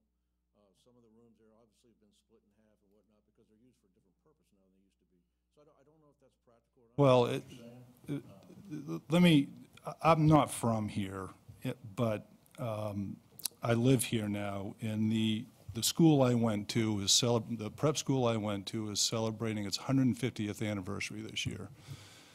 These facilities are 150 years old, and they have a fine arts program that they just incorporated. And they didn't, we didn't build a new building or anything like that. We use the existing facilities, and it's thriving. The fine arts program is thriving, and people are coming in from away to go to this prep school because of the program they have. And I applaud you for thinking outside the box here and having this fine arts program. I struggle with building a new facility when we may have something in the inventory right here in Spotsylvania County that can accommodate that, at least on the onset. And if the program is successful, and I hope it is, then we look at a building, is my only point here. So, Two more things that I would also say. Number one, not only is the fine arts section going to be expanded, but also we'll be updating the science labs, which are the original science labs from 1980. So that's another component to this renovation. And that's something that science has changed quite a bit. Other than chemistry, you really have a lot more flexibility now in the way that you can configure your rooms, because again, there's a lot more cooperative learning going on. There's a lot more virtual learning going on. Very rarely do you actually dissect anything. Most things are virtual now, and you beam it up. So the technology has enabled us to go in a different direction. And again, I'm drill and kill in 56, so some of this is news to me. You actually have to get out there and actually see. well, I'm drill and kill too, and maybe we should get back to that, and we can debate that on another day. But I support this. I support the fine arts program. I think it's a wonderful thing. In my experience in other areas, it's great to see, and the kids love it. I just hesitate. You know, $20 million is an awful lot of money, and you know, with the Marshall Center, even though it's not in the school systems, it is in the county system. I think that just needs to be evaluated. Just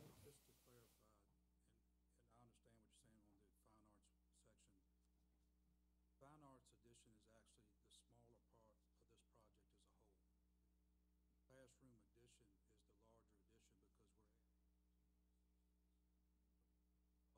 the smaller part of this project as a whole. Classroom addition is the larger addition because no matter how you look at it, there's some things that we're going to have to do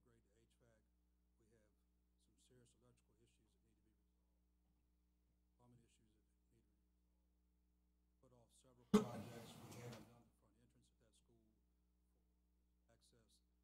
All of this is in this renovation. I think the fine arts section is something that, although it could start off small, they've already outgrown the space that they have there. So something's going to have to be done. If it's not expanded, they're going to lose space in other areas. I don't want to get lost on the larger project here just by talking about fine arts, because that is really the smaller section of this whole. What part of the $20 million is the fine arts? What percentage? Or conversely, excuse me, for a new build? We're just expanding. We're basically building 3 walls to expand that one side of the building and create space. A lot of it's going to be used for storage, musicals, instruments. That program is expanded dramatically at that school over several years. And that's one reason they wanted to kind of, just not enough space to continue the way it is without taking up the only shop place that the school has. Only about $1 million is what we had budgeted for that part of the addition. The rest of the money is going into the school. There's some abatement issues there. I mean, the cost of this is a lot, but and if we want to do that amount of work, that's what it's going to be. So if you can build an addition for $1 million, or what does, I think you know where I'm going, for $20 million, is this the right investment, I guess, is my question. I think it is, considering if we build a new high school the size of Mass Pines High School, we're looking at $90 million. $90 million? Okay, thank you. So the funding of this renovations and the expansion, this will be funded by previously approved taxpayer bonds. It was included, that was another thing I wanted to bring to your attention. When we had the public information sessions, as we were trying to let the public know what was contained in the school bond, that was always a component within the school bond. So the most recently passed school bond last November would be the funding source, the bonds would be the funding source in the CIP for this project. Yeah, and I recall reading that, but I can't quote it chapter and verse, but I do recall extensive renovations being planned for not just Cortland High School, but other ones as well, in going down the future. But I don't recall, was there mention of this Fine Arts Center in that thing? Okay, thank you for that reminder. And as I do recall, the bonds were approved fairly substantially by the taxpayers. Are there any other questions? I'd like to make a statement. I'm on record as saying that I'm all for expansion if it's necessary, if it's a necessity and not a want. I think you've convinced me that it's fairly necessary to do what you want to do. And so I will take that as a motion to recommend that the Board of Supervisors include this on their capital improvement plan. Is there a second? Second. You're okay with that, right, Richard? Yeah, I'll get you to write So- my script from now on. There you go. So the motion's been made and seconded. Seeing no further discussion, let's proceed to vote. And while the votes are being tabulated, let us thank you both for coming and for the time. It was very helpful. Yeah, Very, very helpful. Ask you one information, and I hate to do this, understanding, we're here to certainly share information, but I believe that we would contain this if it were approved by our school board in our CIP, 2017 to 21 CIP, and then the Board of Supervisors, I believe, then approves that as part of their overall CIP package. So I guess my question is that, are you recommending that they approve this as part of that, or, because I'm thinking that perhaps as the Planning Commission, I don't believe has ever done that before, I'm not sure that that's the purview of the Planning Commission in this case, but I don't know that. It's the first time for me, too. Yeah. I think what the Planning Commission is doing is determining that the school expansion and the entire project is consistent with the comprehensive plan. And I just want to thank you for your time, too. I apologize for the questions, but your explanations were great, and it was enlightening, so thank you. And I wish you luck with all this, because I think it's great. One more thing. I promise I'll sit down. Administrator Mike, the school board sponsors every year trips to the schools, and I don't know why or if we've ever invited the Planning Commission membership to go on those, but typically the Board of Supervisors, school board administrators, Sheriff's Department, even Fire and Rescue officials have gone on these. If you're interested to actually see it, I mean, for me, I have to see things before I believe them. I should have been from, Missouri, but if you're interested, I'd be more than happy to extend to you the schedule. There are 3 separate dates, and 2 are in November, and I believe 1 is in December. So if you're interested, you're more than welcome. I'll make sure that Dr. Baker is aware, and I'm sure he'll be happy to have you there if you want to be there. Thank you. So then anyone who does desire that, please let the staff know and they will pass it on. I missed the Chairman? vote. Yeah, we need to revote because it timed out, so. Okay, sorry. Let's vote again. Okay.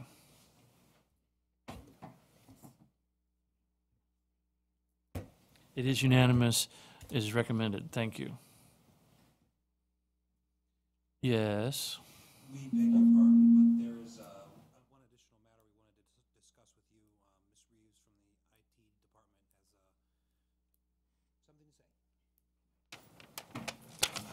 Apologize for being off script. I think she figured out that we were in a receptive mood, so now she's going to be like asking for something else. Absolutely. Oh, man, Richard. IT folks would always want something more. This is different from the request earlier. The Chancellor Tower request, of course, is a planning. What I'm proposing to you right now is a requirement as a result of our P25 radio system. It does need to remain in the FY17 CIP budget, which is the budget that will be approved by the board once it's finalized. As a part of my radio project, as we were planning, there are 2 additional towers that need to be built as a result of this.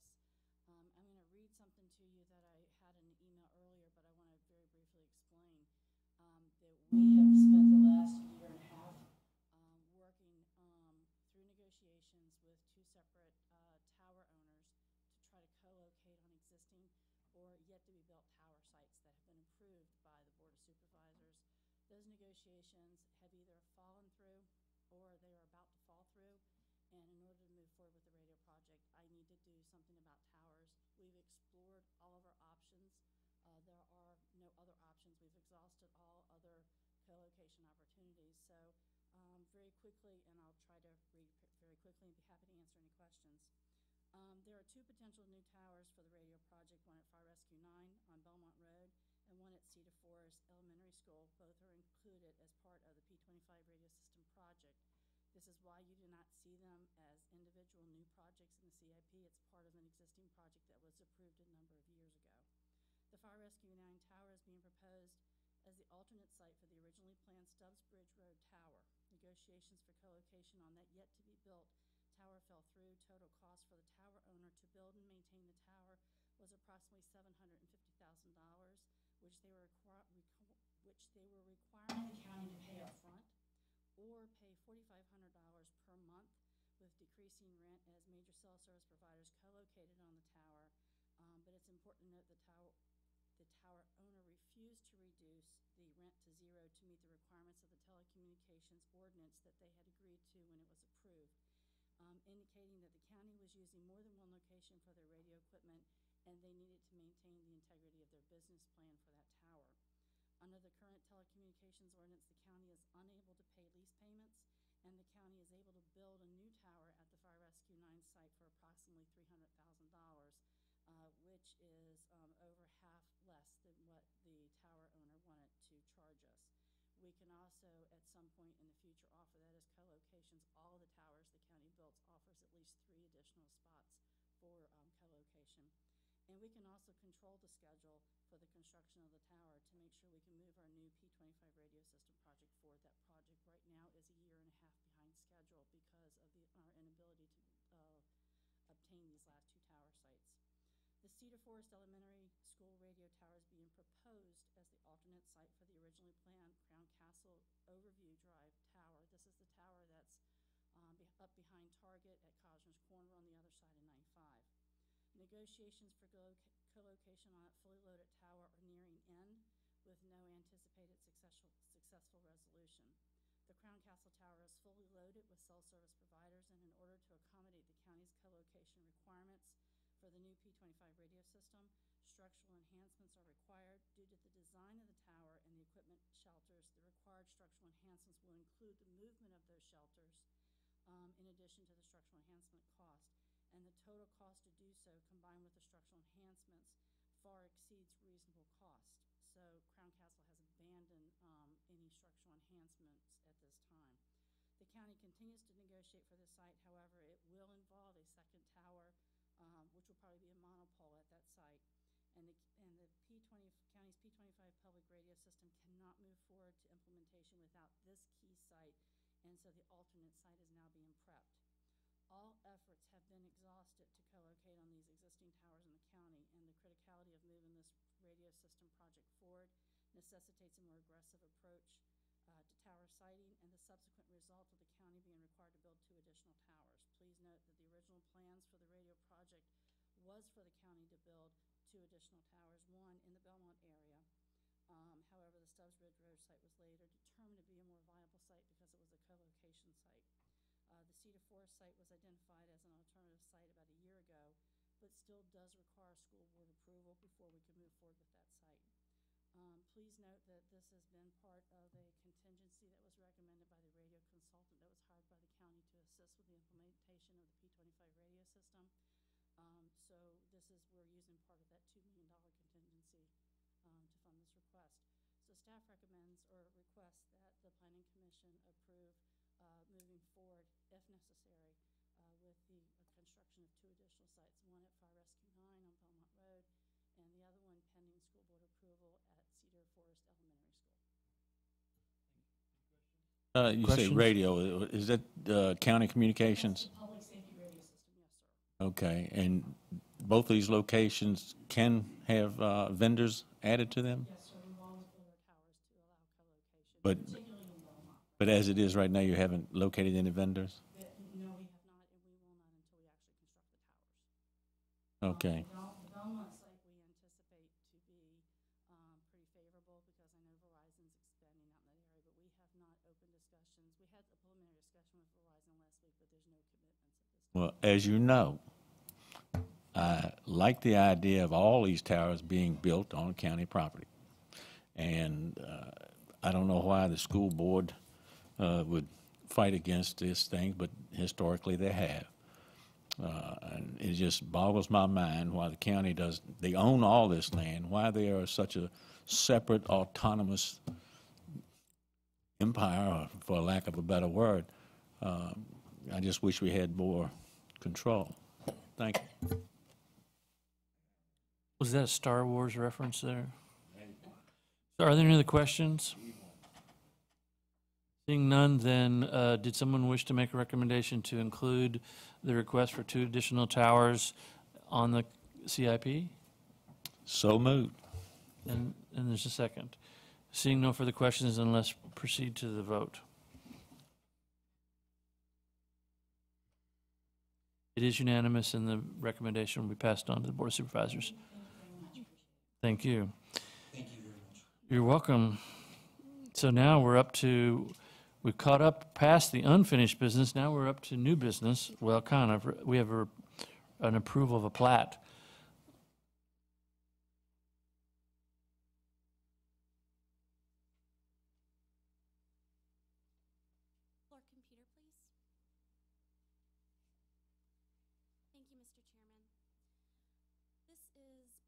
Breckenridge Farms preliminary plat.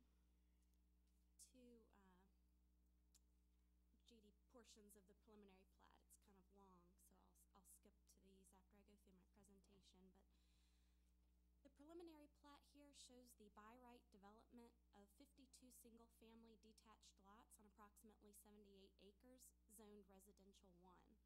The average lot size is just over 23,000 square feet, and approximately 44 acres of open space is being provided. A public road, including streetlights and sidewalks, will provide access to the lots, including a new entrance from Foster Road and a connection to Breckenridge Estates. All lots will be served by public water and sewer. The plat was reviewed by the Technical Review Committee on September 10th, 2015, and the applicant has met all relevant ordinance requirements for approval of the preliminary plat. You'll see here, this is the first part showing these lots from Foster Road, your new entrance here.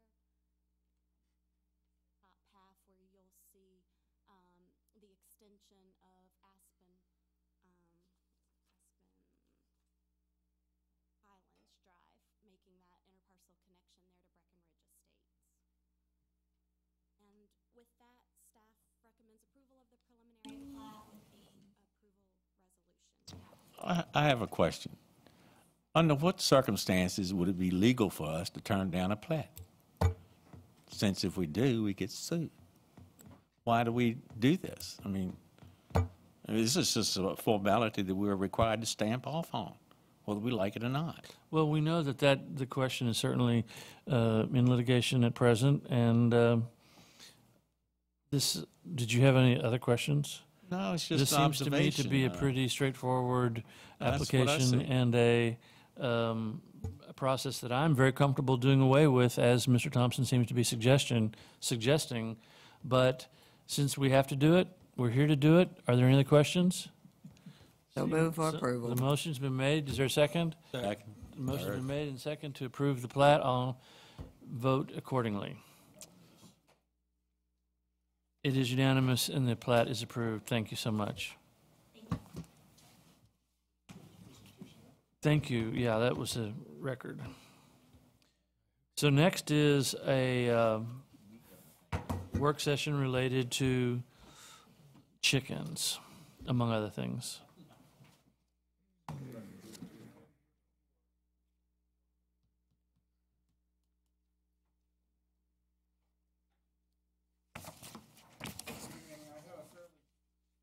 Fairly short. Fairly short presentation. That's what I. Four slides at most, to cover the proposed chicken ordinance provisions as well as some new content related to outdoor lighting ordinance. So first of all, focusing on the accessory uses, actually stepping back, this is part of the larger zoning ordinance update process that we've been going through for some time now.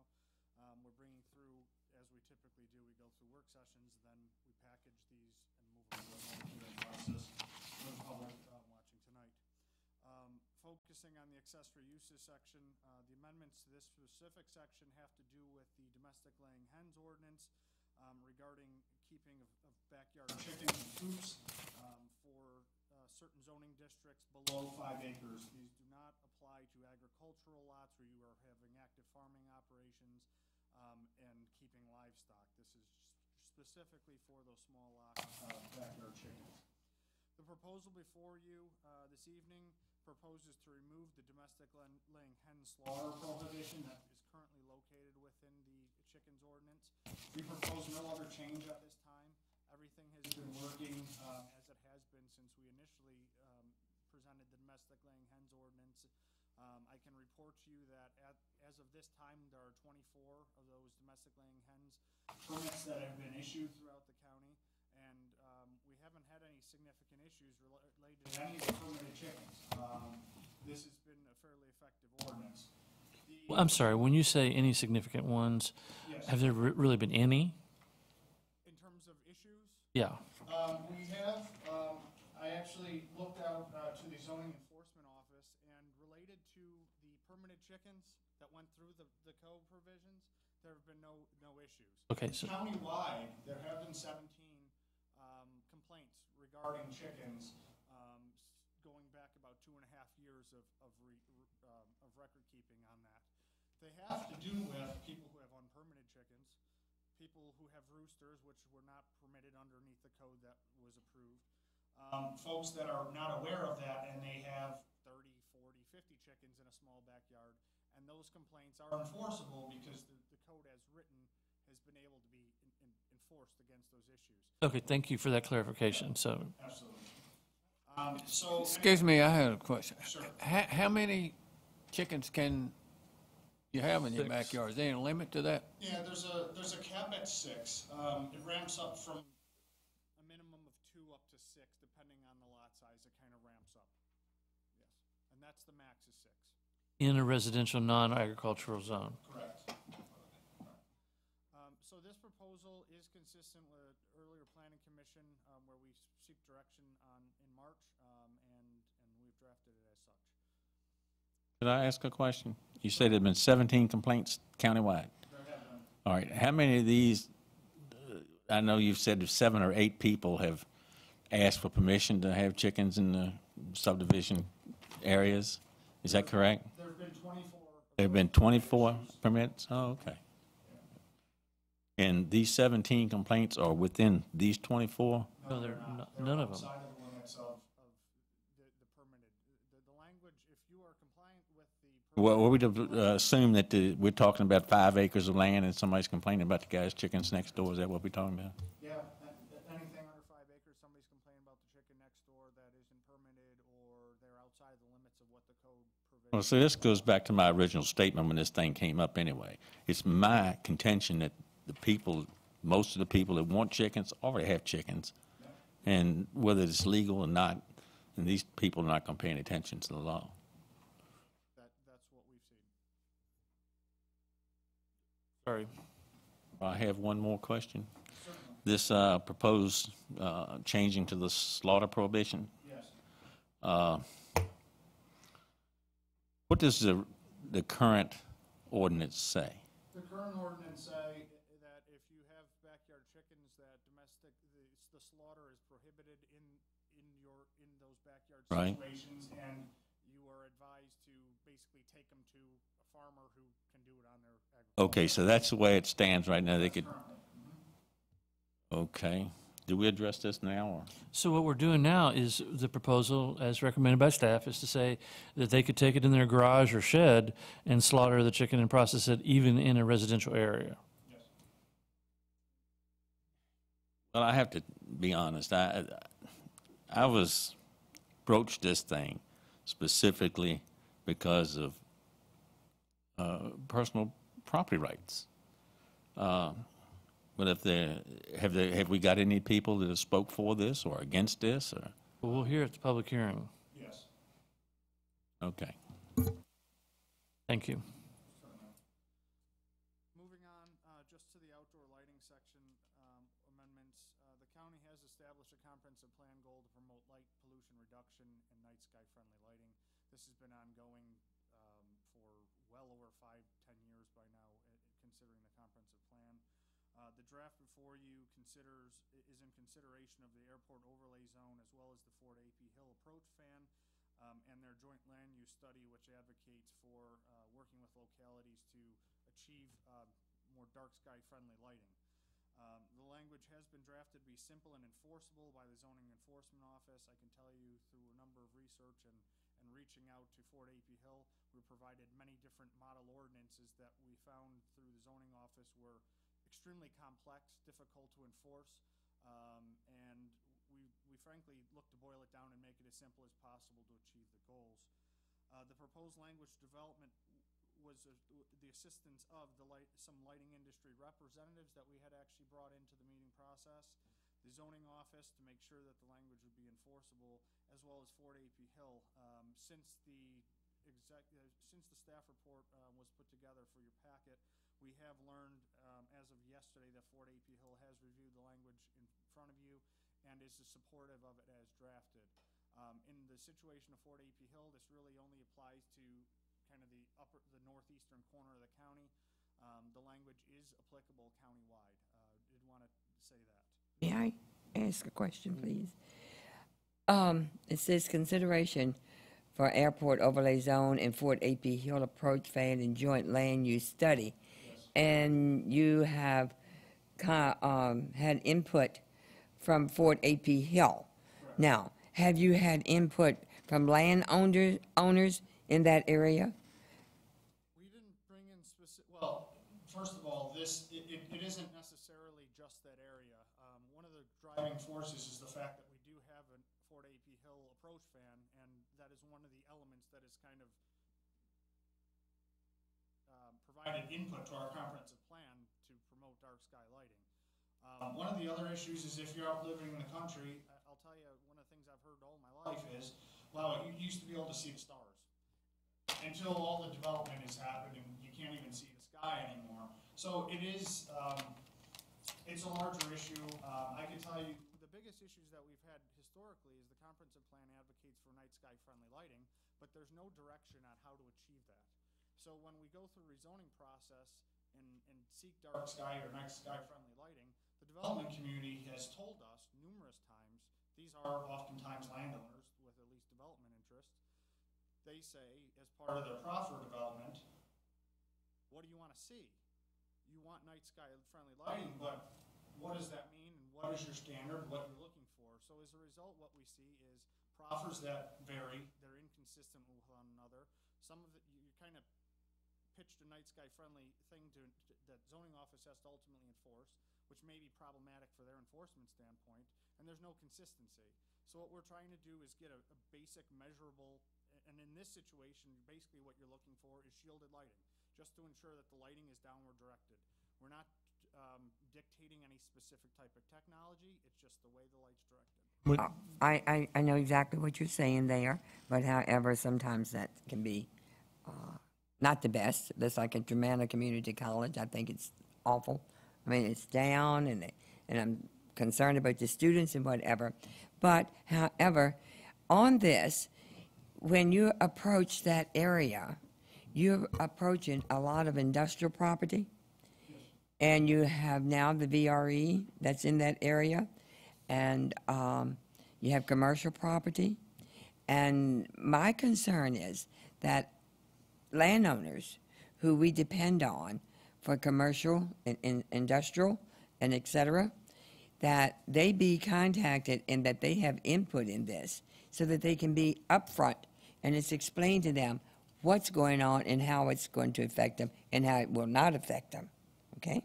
Well, We're doing that with AP Hill, and this is what I believe that we should be doing with property owners. I think we'll achieve that with the public hearing. That would be my thought on this, personally. Ultimately, the only thing we're really asking for is to keep the light down below a horizontal plane. So anything above going up, that's what we're trying to reduce. And the concern, I think, that from the building community is that it be understood as to what the requirements are. Frankly, the requirements actually save money for new development because they're going to put in fixtures and light bulbs that cost less to illuminate any particular area. Now, having said that, I would also welcome input from the law enforcement community and the sheriff's office related to the safety of this, because it is a concern. We certainly want night sky friendly, but we don't want it to be criminal friendly in large parking lots. That's right. So to that extent. Right, and this includes the hospital area also. Right. I mean, It includes the whole county. Yes, but however, closer to AP Hill. I mean, Right. I've been there, and it's really, it includes them. Right. And that happens, yeah. We have in our design standards, can anybody speak to this, illumination requirements? I'm thinking. Probably not minimal. Or you mean minimum Yeah, ones? there are minimum requirements. Right now, what we have in our zoning ordinance is 0.5-foot candles at the property line. That's the standard. And that's the minimum standard? That's the 0.5-foot candles is the maximum illumination at the property line. Okay. But it doesn't speak to what type of fixtures you have, that it be downward shielded lighting, any of those types of things. So that's really what this ordinance is trying to get at. But correct me if I'm wrong, Wanda, when you do a site development, I recall photometric plans that you had to have a certain foot candle covering your development of a certain value. Am I mistaken? Yeah, there's photometric plans that show that it's no more than 0.5-foot candles at the property I line. don't think there's a minimum. So it's just, okay, so it's a maximum, no minimum, and it's only at the property line? Correct. Okay, thank you. And this ordinance does not change that. We're not saying that you have to direct down light and create light in dark places, which are legitimately a security concern. The big issue for this, the focus on this, is light spillage going into the night sky and essentially washing out the night sky. The take I have, excuse me, Richard. Excuse me, you go ahead. All right, the take I have on that is, from a security or police standpoint, if you've got a fixture that only points light down and you have these dark areas, you need more lights.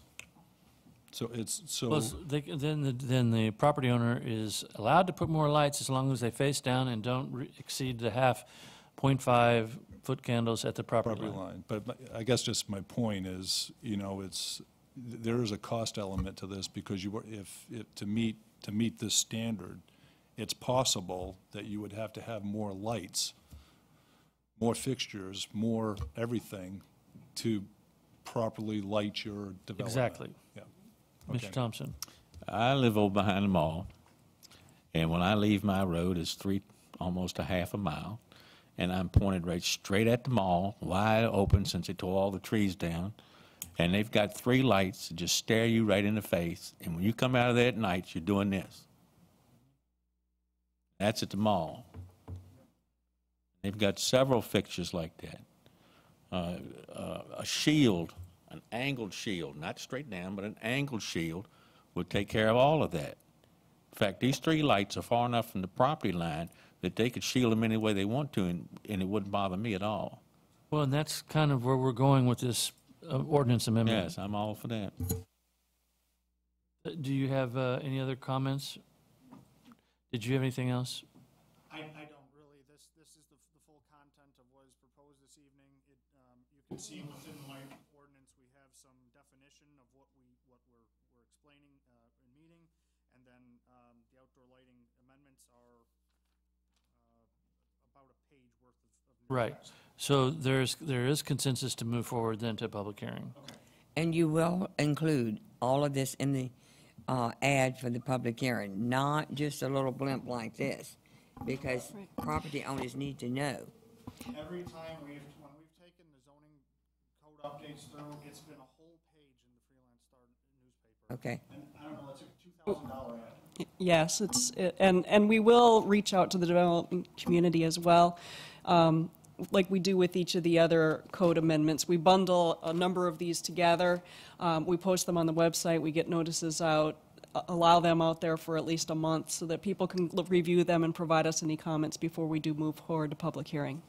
You know, and speaking of the expense of that advertising, just- which, you know, I'm reminded periodically in reference to these discussions, perhaps we could encourage the Board of Supervisors to include this is totally separate, in their legislative agenda for the next General Assembly session is to permit the county to advertise in a manner other than paying a newspaper whose coverage is diminished drastically and is largely irrelevant to to the majority of the people of the county. Exactly. So, sorry. I second that. Well, it's consensus. Is that a motion? Yeah. I'd like to second that. The next item on the agenda then is to talk about ADUs. Thank you. Good evening again. For the record, Patrick White, Planning Department, Spotsylvania County. Patrick, that's an awful thick 3-ring binder. Are we going to be here? Okay, good. We will be here only as long as you need me here. This item, similar to Jacob's previous item, is for 2 kind of consensus building items. One's for ADUs and the other's for temporary family health care structures, both of which we've talked about before. However, tonight you have a draft of the ADU code that I worked on, pulling pieces from different places and tweaking it in a way that met the recommendations you made at your last meeting. Not chronologically, but the last time we discussed the ADU I would like to take any feedback that you have on it or answer any questions that you might have about on it, about it.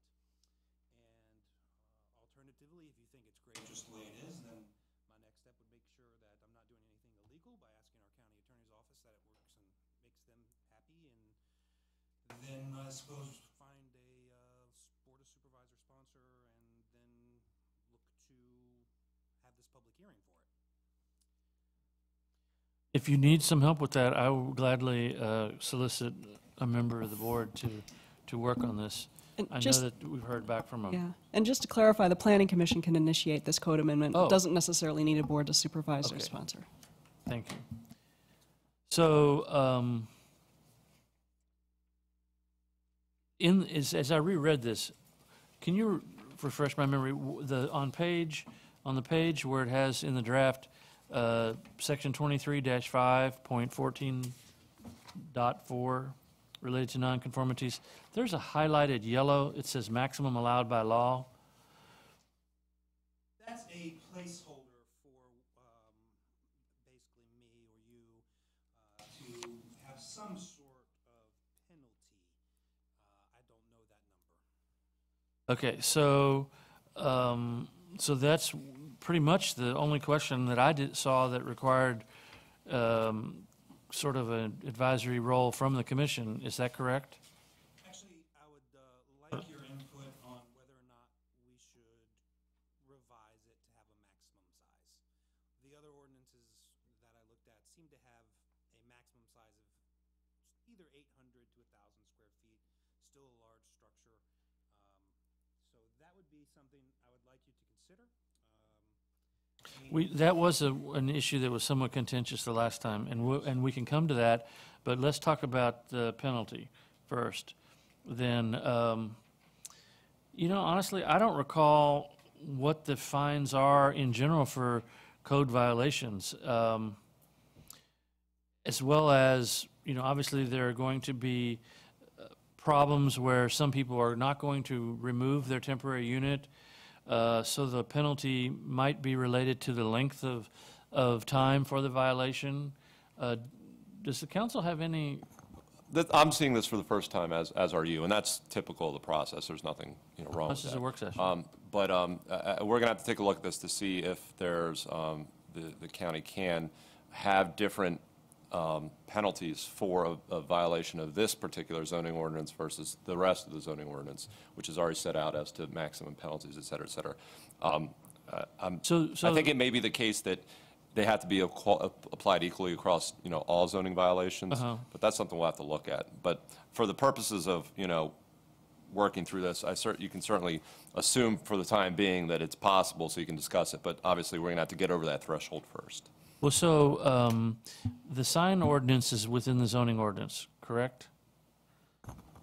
That's correct. So then I would think that violating this would be more serious than someone putting a illegal, one of those guerrilla blow-up things that we've heard complaints about. So it seems to me that it would be relevant to have a stiffer penalty than a violation of the sign ordinance. It may come down to a building code issue, which is, separate from the zoning ordinance. In cases where safety is involved, where it creates a dangerous condition, there are heightened penalties in the building code. There are misdemeanor penalties in that sense. But again, we'll have to look at whether you can treat a violation as something, different from the remainder of the zoning code. I have questions about that. We'll have to look at that. But again, please feel free to discuss as you see fit. Okay, so when we were, or no, we didn't, but when the county adopted the eventual code, or the ordinance rather, related to the Chesapeake Bay Act and that runoff thing related to 2,500 square feet of disturbed soil, which was, I guess, in 2013 or early 2014. Recall that one? That one actually had a penalty of up to 1 year in jail for violation. So is it not in the planning? That's correct. Zoning ordinance? It's not in the zoning ordinance. It's in the separate stormwater. It's a different ordinance. Yes, it's correct. It's separate regulations, separate from zoning. Okay. And as you recall, those were, passed down all the way from federal government, trickles down to state, trickles down to us. Don't remind me. So then maybe does anyone have any strong feelings about what sort of penalty should be on this violation? I think if they don't, yeah, if they don't remove a temporary facility, it would fall under that, correct? Thank you for asking that question. This ADU ordinance is not for the temporary facilities. It's Oh, sorry. for permanent facilities.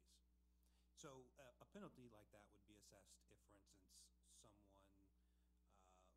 didn't apply for their ADU and they just built one and it was never approved. It was perhaps not built to the national code and it was maybe deemed unsafe, or could be a variety of different things. So a daily, I'm sorry to interrupt, please continue. Sorry, thank you. What do we do if somebody built a garage that wasn't approved, isn't? Well, let me ask an additional question related to that then. So they're not going to have a separate approval. They're just going to have to get a building permit. And if someone gets a building permit to construct either a garage or a qualifying structure of any kind, that constitutes the approval of an ADU, correct? I would think so. Yeah, so there's no additional permit. It's just you have to have a permit to build garages and certain structures, and then that permit will constitute the issuance of a permit authorization. Yeah, and that gets a building permit, so it meets the building code, but it also goes through zoning. Zoning provides a permit that it meets the zoning ordinances. So I'm comfortable with saying that whatever the penalty is for building an addition or a garage illegally would be the same penalty as building this. I agree. Not even knowing what it is, but that would seem to be fair. I can enlighten you on that. Uh-oh. They actually have the power to tell you to tear it down. But Well, they have to go to court, but No, they have the power to tell you to tear it down But if you do not have the paperwork for it. let me ask this, Mr. Chairman. Okay, suppose that water and sewer, okay? And it states that if water and sewer is not available, then the health department, am I correct? They would have to give you a permit that states that what you have as far as the capacity of your sewer capacity would be adequate for this dwelling, okay? right, I believe that's Yeah. that's generally already understood. But if that does not meet the requirement of the health department, then the permit would not be granted, am I correct? That's correct. Yeah. So, I mean, it would be treated just like a separate, just like you would put in a home. right, almost. I think Yeah, that, the I health think we're all department. saying the same thing, that it's just like any other structure where you have to go through the normal course of permitting, whether it be through zoning, building, or the health department, for any type of structure. And if it, And I don't distinguish any difference here, really. I don't either, and because if it's water and sewer available, then you have to pay to hook up to that water and sewer, which is $5,000 for water and $5,000 for sewer. Am I correct? I've never hooked up to that. No, but if you're doing it, you wouldn't have to pay that if you're adding an addition. If you added an addition that had another bathroom and a bedroom, as long as it met Based all off- the other requirements, it would not require another hookup. If I Yeah, but I'm understand, talking about, we're talking now, I thought, about the separate unit. Yeah, but the separate unit was Can it- always intended to be attached to, or in some manner affiliated with the primary unit, that it would not have a separate requirement for utilities. That's why we have these meetings. I was not pursuing that. I didn't think so. That's. I but didn't think typically, I would think that if somebody were to do this, that they would hook up to their existing system. God knows I wouldn't want two bills from utilities. I mean, Well, you're going to get to if you have to hook up to that system. you can hook up directly, and you pay your sewer, water and sewer off the meter reading. So if you've got additional usage, you're going to see it in your bill. Yes, but it would have to be connected some way. It would have to be to- connected. To your dwelling Correct. that you already have. Right. Correct. And see, I don't think they were assuming that part of it. It's because it's stating too much of it being separate. But that would be identified in the building plans or permit that to get a building permit, all of that has to be accounted for. Water, sewer, setbacks, all of that stuff. Where are you? Well, let me just ask, it sounds like the consensus is that if you're building an ADU on county water or sewer, that there not be a new connection fee. That's right. That's right. Not the big one What, that you get when you build a new house, where you just let payment and so on. Yeah, I would think that's a good assumption because technically we're talking about when this thing has outlived its temporary use, it has to come down anyway. Yeah, but we're also, Or- but this is only, we're dealing with the permanent structures right now. this is permanent. Yeah, this is not for the temporary family health. This is for, Right now, we're talking about the It's an and, dwelling unit, which are more permanent. Wanda, you want to say something, say it. I just wanted to say that I think it would be a good idea for us to consult with the Utilities Department about this, because I don't believe that they've been included in our review so far, have they, Patrick? Not clear. I've spoken with folks at the health department, and I guess drew a parallel that Okay. it, Yeah, so we can get some clarity on the differences and the options. That's right. Will we still be able to have a public hearing then this year on this? If we have to wait if we have to wait for clarification on that? I don't see any reason why not. The Planning Commission could get a public hearing in if you Okay. wanted to separate this out and move it forward, separate from the rest of our zoning updates. Only the planning commission, we can't get it through the board? At this point, we still have to go through legal review and advertising requirements, so, we're probably looking at the December meeting. Legal review, they shouldn't have too much to do. They can do it in 2 days. Okay, I got a question. we'll I wait. got a question. Go ahead. These standards here, if you got a community that has what we call covenants and that kind of stuff, would this give you No, legal standing to change that? no, it No? wouldn't. The covenants could prevent someone from moving forward with... They would take precedent. That's correct. Just wondered, I see a community with 2 homes on every lot. I was just curious. well, and that's, again, these are accessory dwelling units, and so let's then issue, the second question you had was related to the size. So we talked about it before, and I believe the thought was that we left it where the accessory could not be larger than the primary unit. So then staff is saying that they're uncomfortable with that limit? I'm a little uncomfortable with it. I think it could lead to the perception that these accessory dwelling units are in fact just doubling the density on any lot that could allow it, and we might not see this come to, there could be pushback because of that. Well, most of the houses that exist in some 80,000 in the county, I suspect that 3/4 couldn't fit an accessory dwelling unit at all because of setback requirements. So this is going to require a lot of probably a minimum of an acre. And what I'm thinking is, let's imagine a situation in a rural part of my district, Livingston District, where the farmhouse is presently fairly modest. It may have been built in, let's say, the 1940s, and it was 1,200 square feet, which during that time period was probably considered a fairly comfortable home. And then the farmer decides, well, the kids want to move in and run the farm, but Mom and I would like to stay living on the farm, and we would like to put a 1,200 square foot structure on our farm for the now retired farmer and Mrs. Farmer. And 1,200 square foot for the two of them may be relatively luxurious compared to the past. And short of them subdividing, which in many cases they could by right do that, I think it would behoove the broader public good to not put up policies that would encourage subdividing, but would allow someone in this type of circumstance to build a second home that would be this accessory dwelling unit that might actually be all of the same size.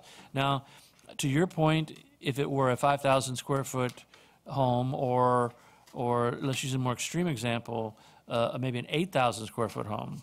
Again, I don't see many properties that have 8,000 square feet of residence that they're going to have enough room with the setback requirements to build another 8,000 square feet. But if you have a concern, I would be comfortable with a limit of maybe 2,000 square feet as an accessory unit limit. In other words, it would be equal to, up to the full size of the existing structure, but no more than 2,000 square feet. Well, it's, to you, it's 4 bedrooms, 2.5 baths, but a lot of construction, there are 2,000 square foot, 2-bedroom houses. But I think he's saying up to gives you a leeway, if you don't want that. Well, our country, and Much especially confronting, and I don't need to remind a lot of my colleagues here, but as we get older, this is just going to be a situation that more and more families are going to confront, and I think it's worth trying this. In 3 or 4 years from now, if someone says this is being abused, then we can revisit it. But does anybody object? No, I don't object, but I do have something to say. Well, please do. What if a guy's got like 50 acres and he's got a house on it, and he decides he wants to have a bigger house? And if this comes to fruition here, he can build a larger house for himself on the same land, and then use the house he moved out of for whatever the purpose is for his son to move into, or extra rent. So that would be okay under this, right? Provided it didn't exceed 2,000 square feet, otherwise met the requirements, had enough, wasn't in a neighborhood that had an HOA preventing it, otherwise, had a drain field or was on the water system and could accommodate it. Well, I personally know of 2 instances where this wanted to happen, and then when they built their home, the county come over and made them sell the other house, made them sell their house off their land. Well, in most 50-acre situations, they're going to be in in rural or agricultural zones, and most of those, by right, if you already have 50 acres, you could have subdivided it and had 2 separate lots. But what if you want to remain all in one big block? Well, that's what this ordinance would permit, Well, that's what I like. up to the 2,000 square feet for the accessory dwelling unit, which you're saying Well, I'm you would saying is- designate the original property as accessory. Yes. And allow someone to build a bigger one, Yes. but the original one was 2,000 or fewer square feet.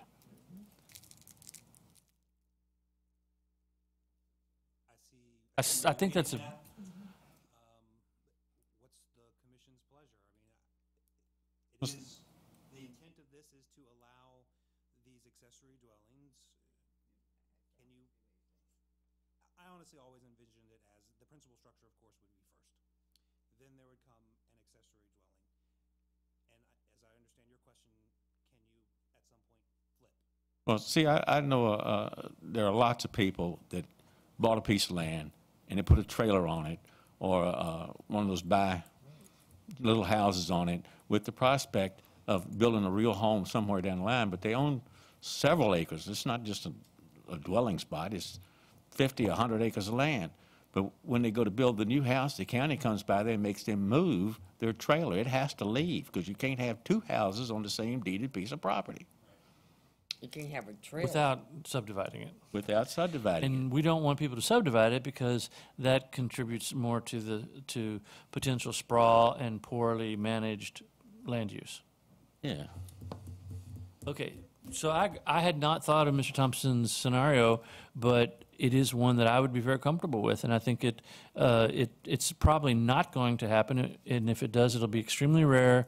But I'm very comfortable with having a provision where someone could essentially flip it. And by the way, we'll still hear from the public. If the public is upset about this, we'll learn about it.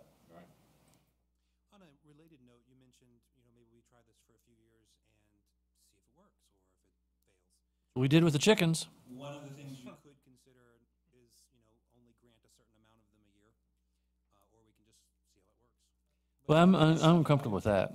What's that? Limiting to how many there would be in any given year. We do that with annual divisions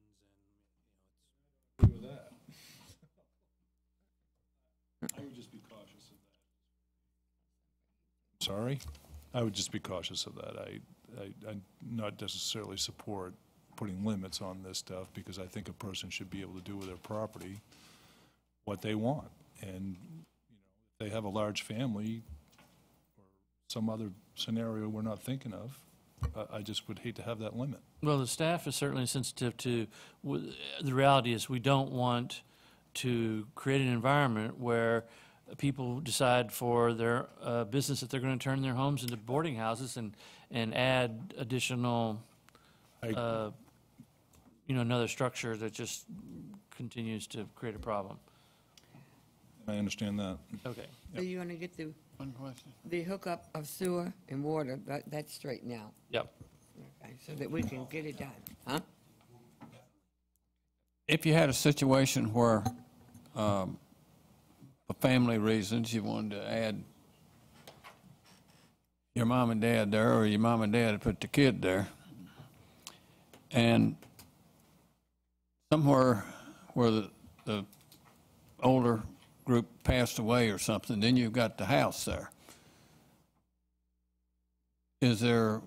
What happens then? Can they just rent it and have a business going on, or they have to tear it down, or is that addressed?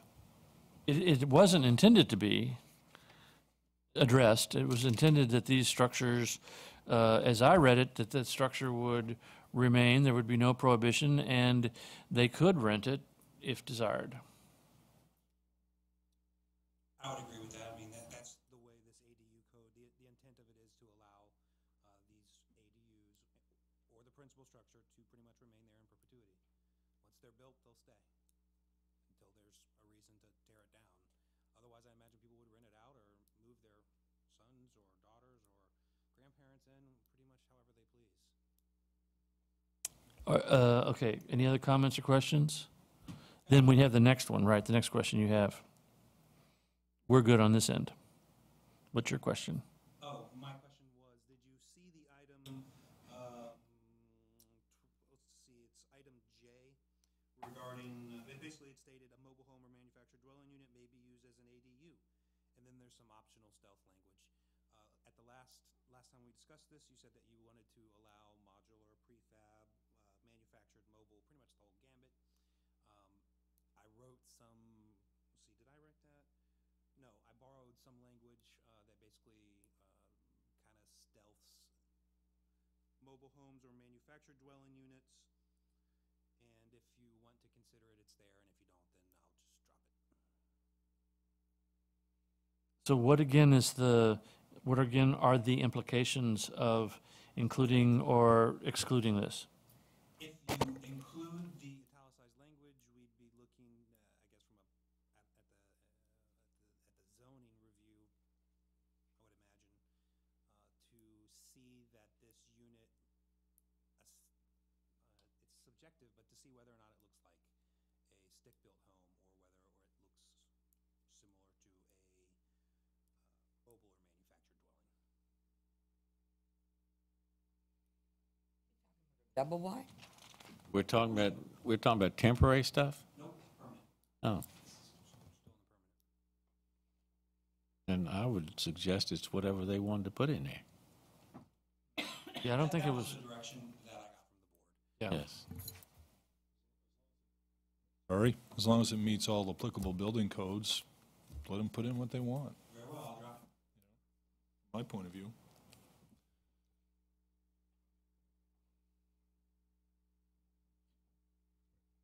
Finished on my end. Thank you. Would you like to talk about temporary family health care structures?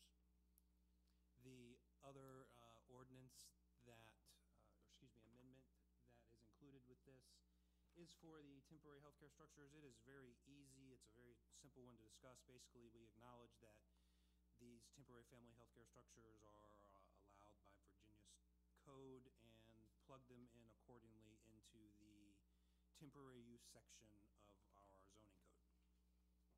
Otherwise, we don't copy and paste that particular section of the Code of Virginia. It's not tweaked, it's not modified, it's basically an external reference to a Virginia code.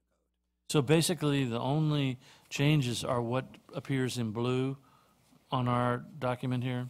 Should be underlined. Underlined in blue? A5, B3. Yeah, those seem to be just referencing, yeah, makes sense to me. Thank you. Is that it for our work session? I am completely finished, sir, and thank you for your patience. Thank you. Is there new business before the commission? Is there any desire from the public to comment about issues related to our community? Then hearing none, I'll entertain a motion we adjourn. So moved. Motion's been made. All in favor, please vote accordingly. It is unanimous. Meeting adjourned.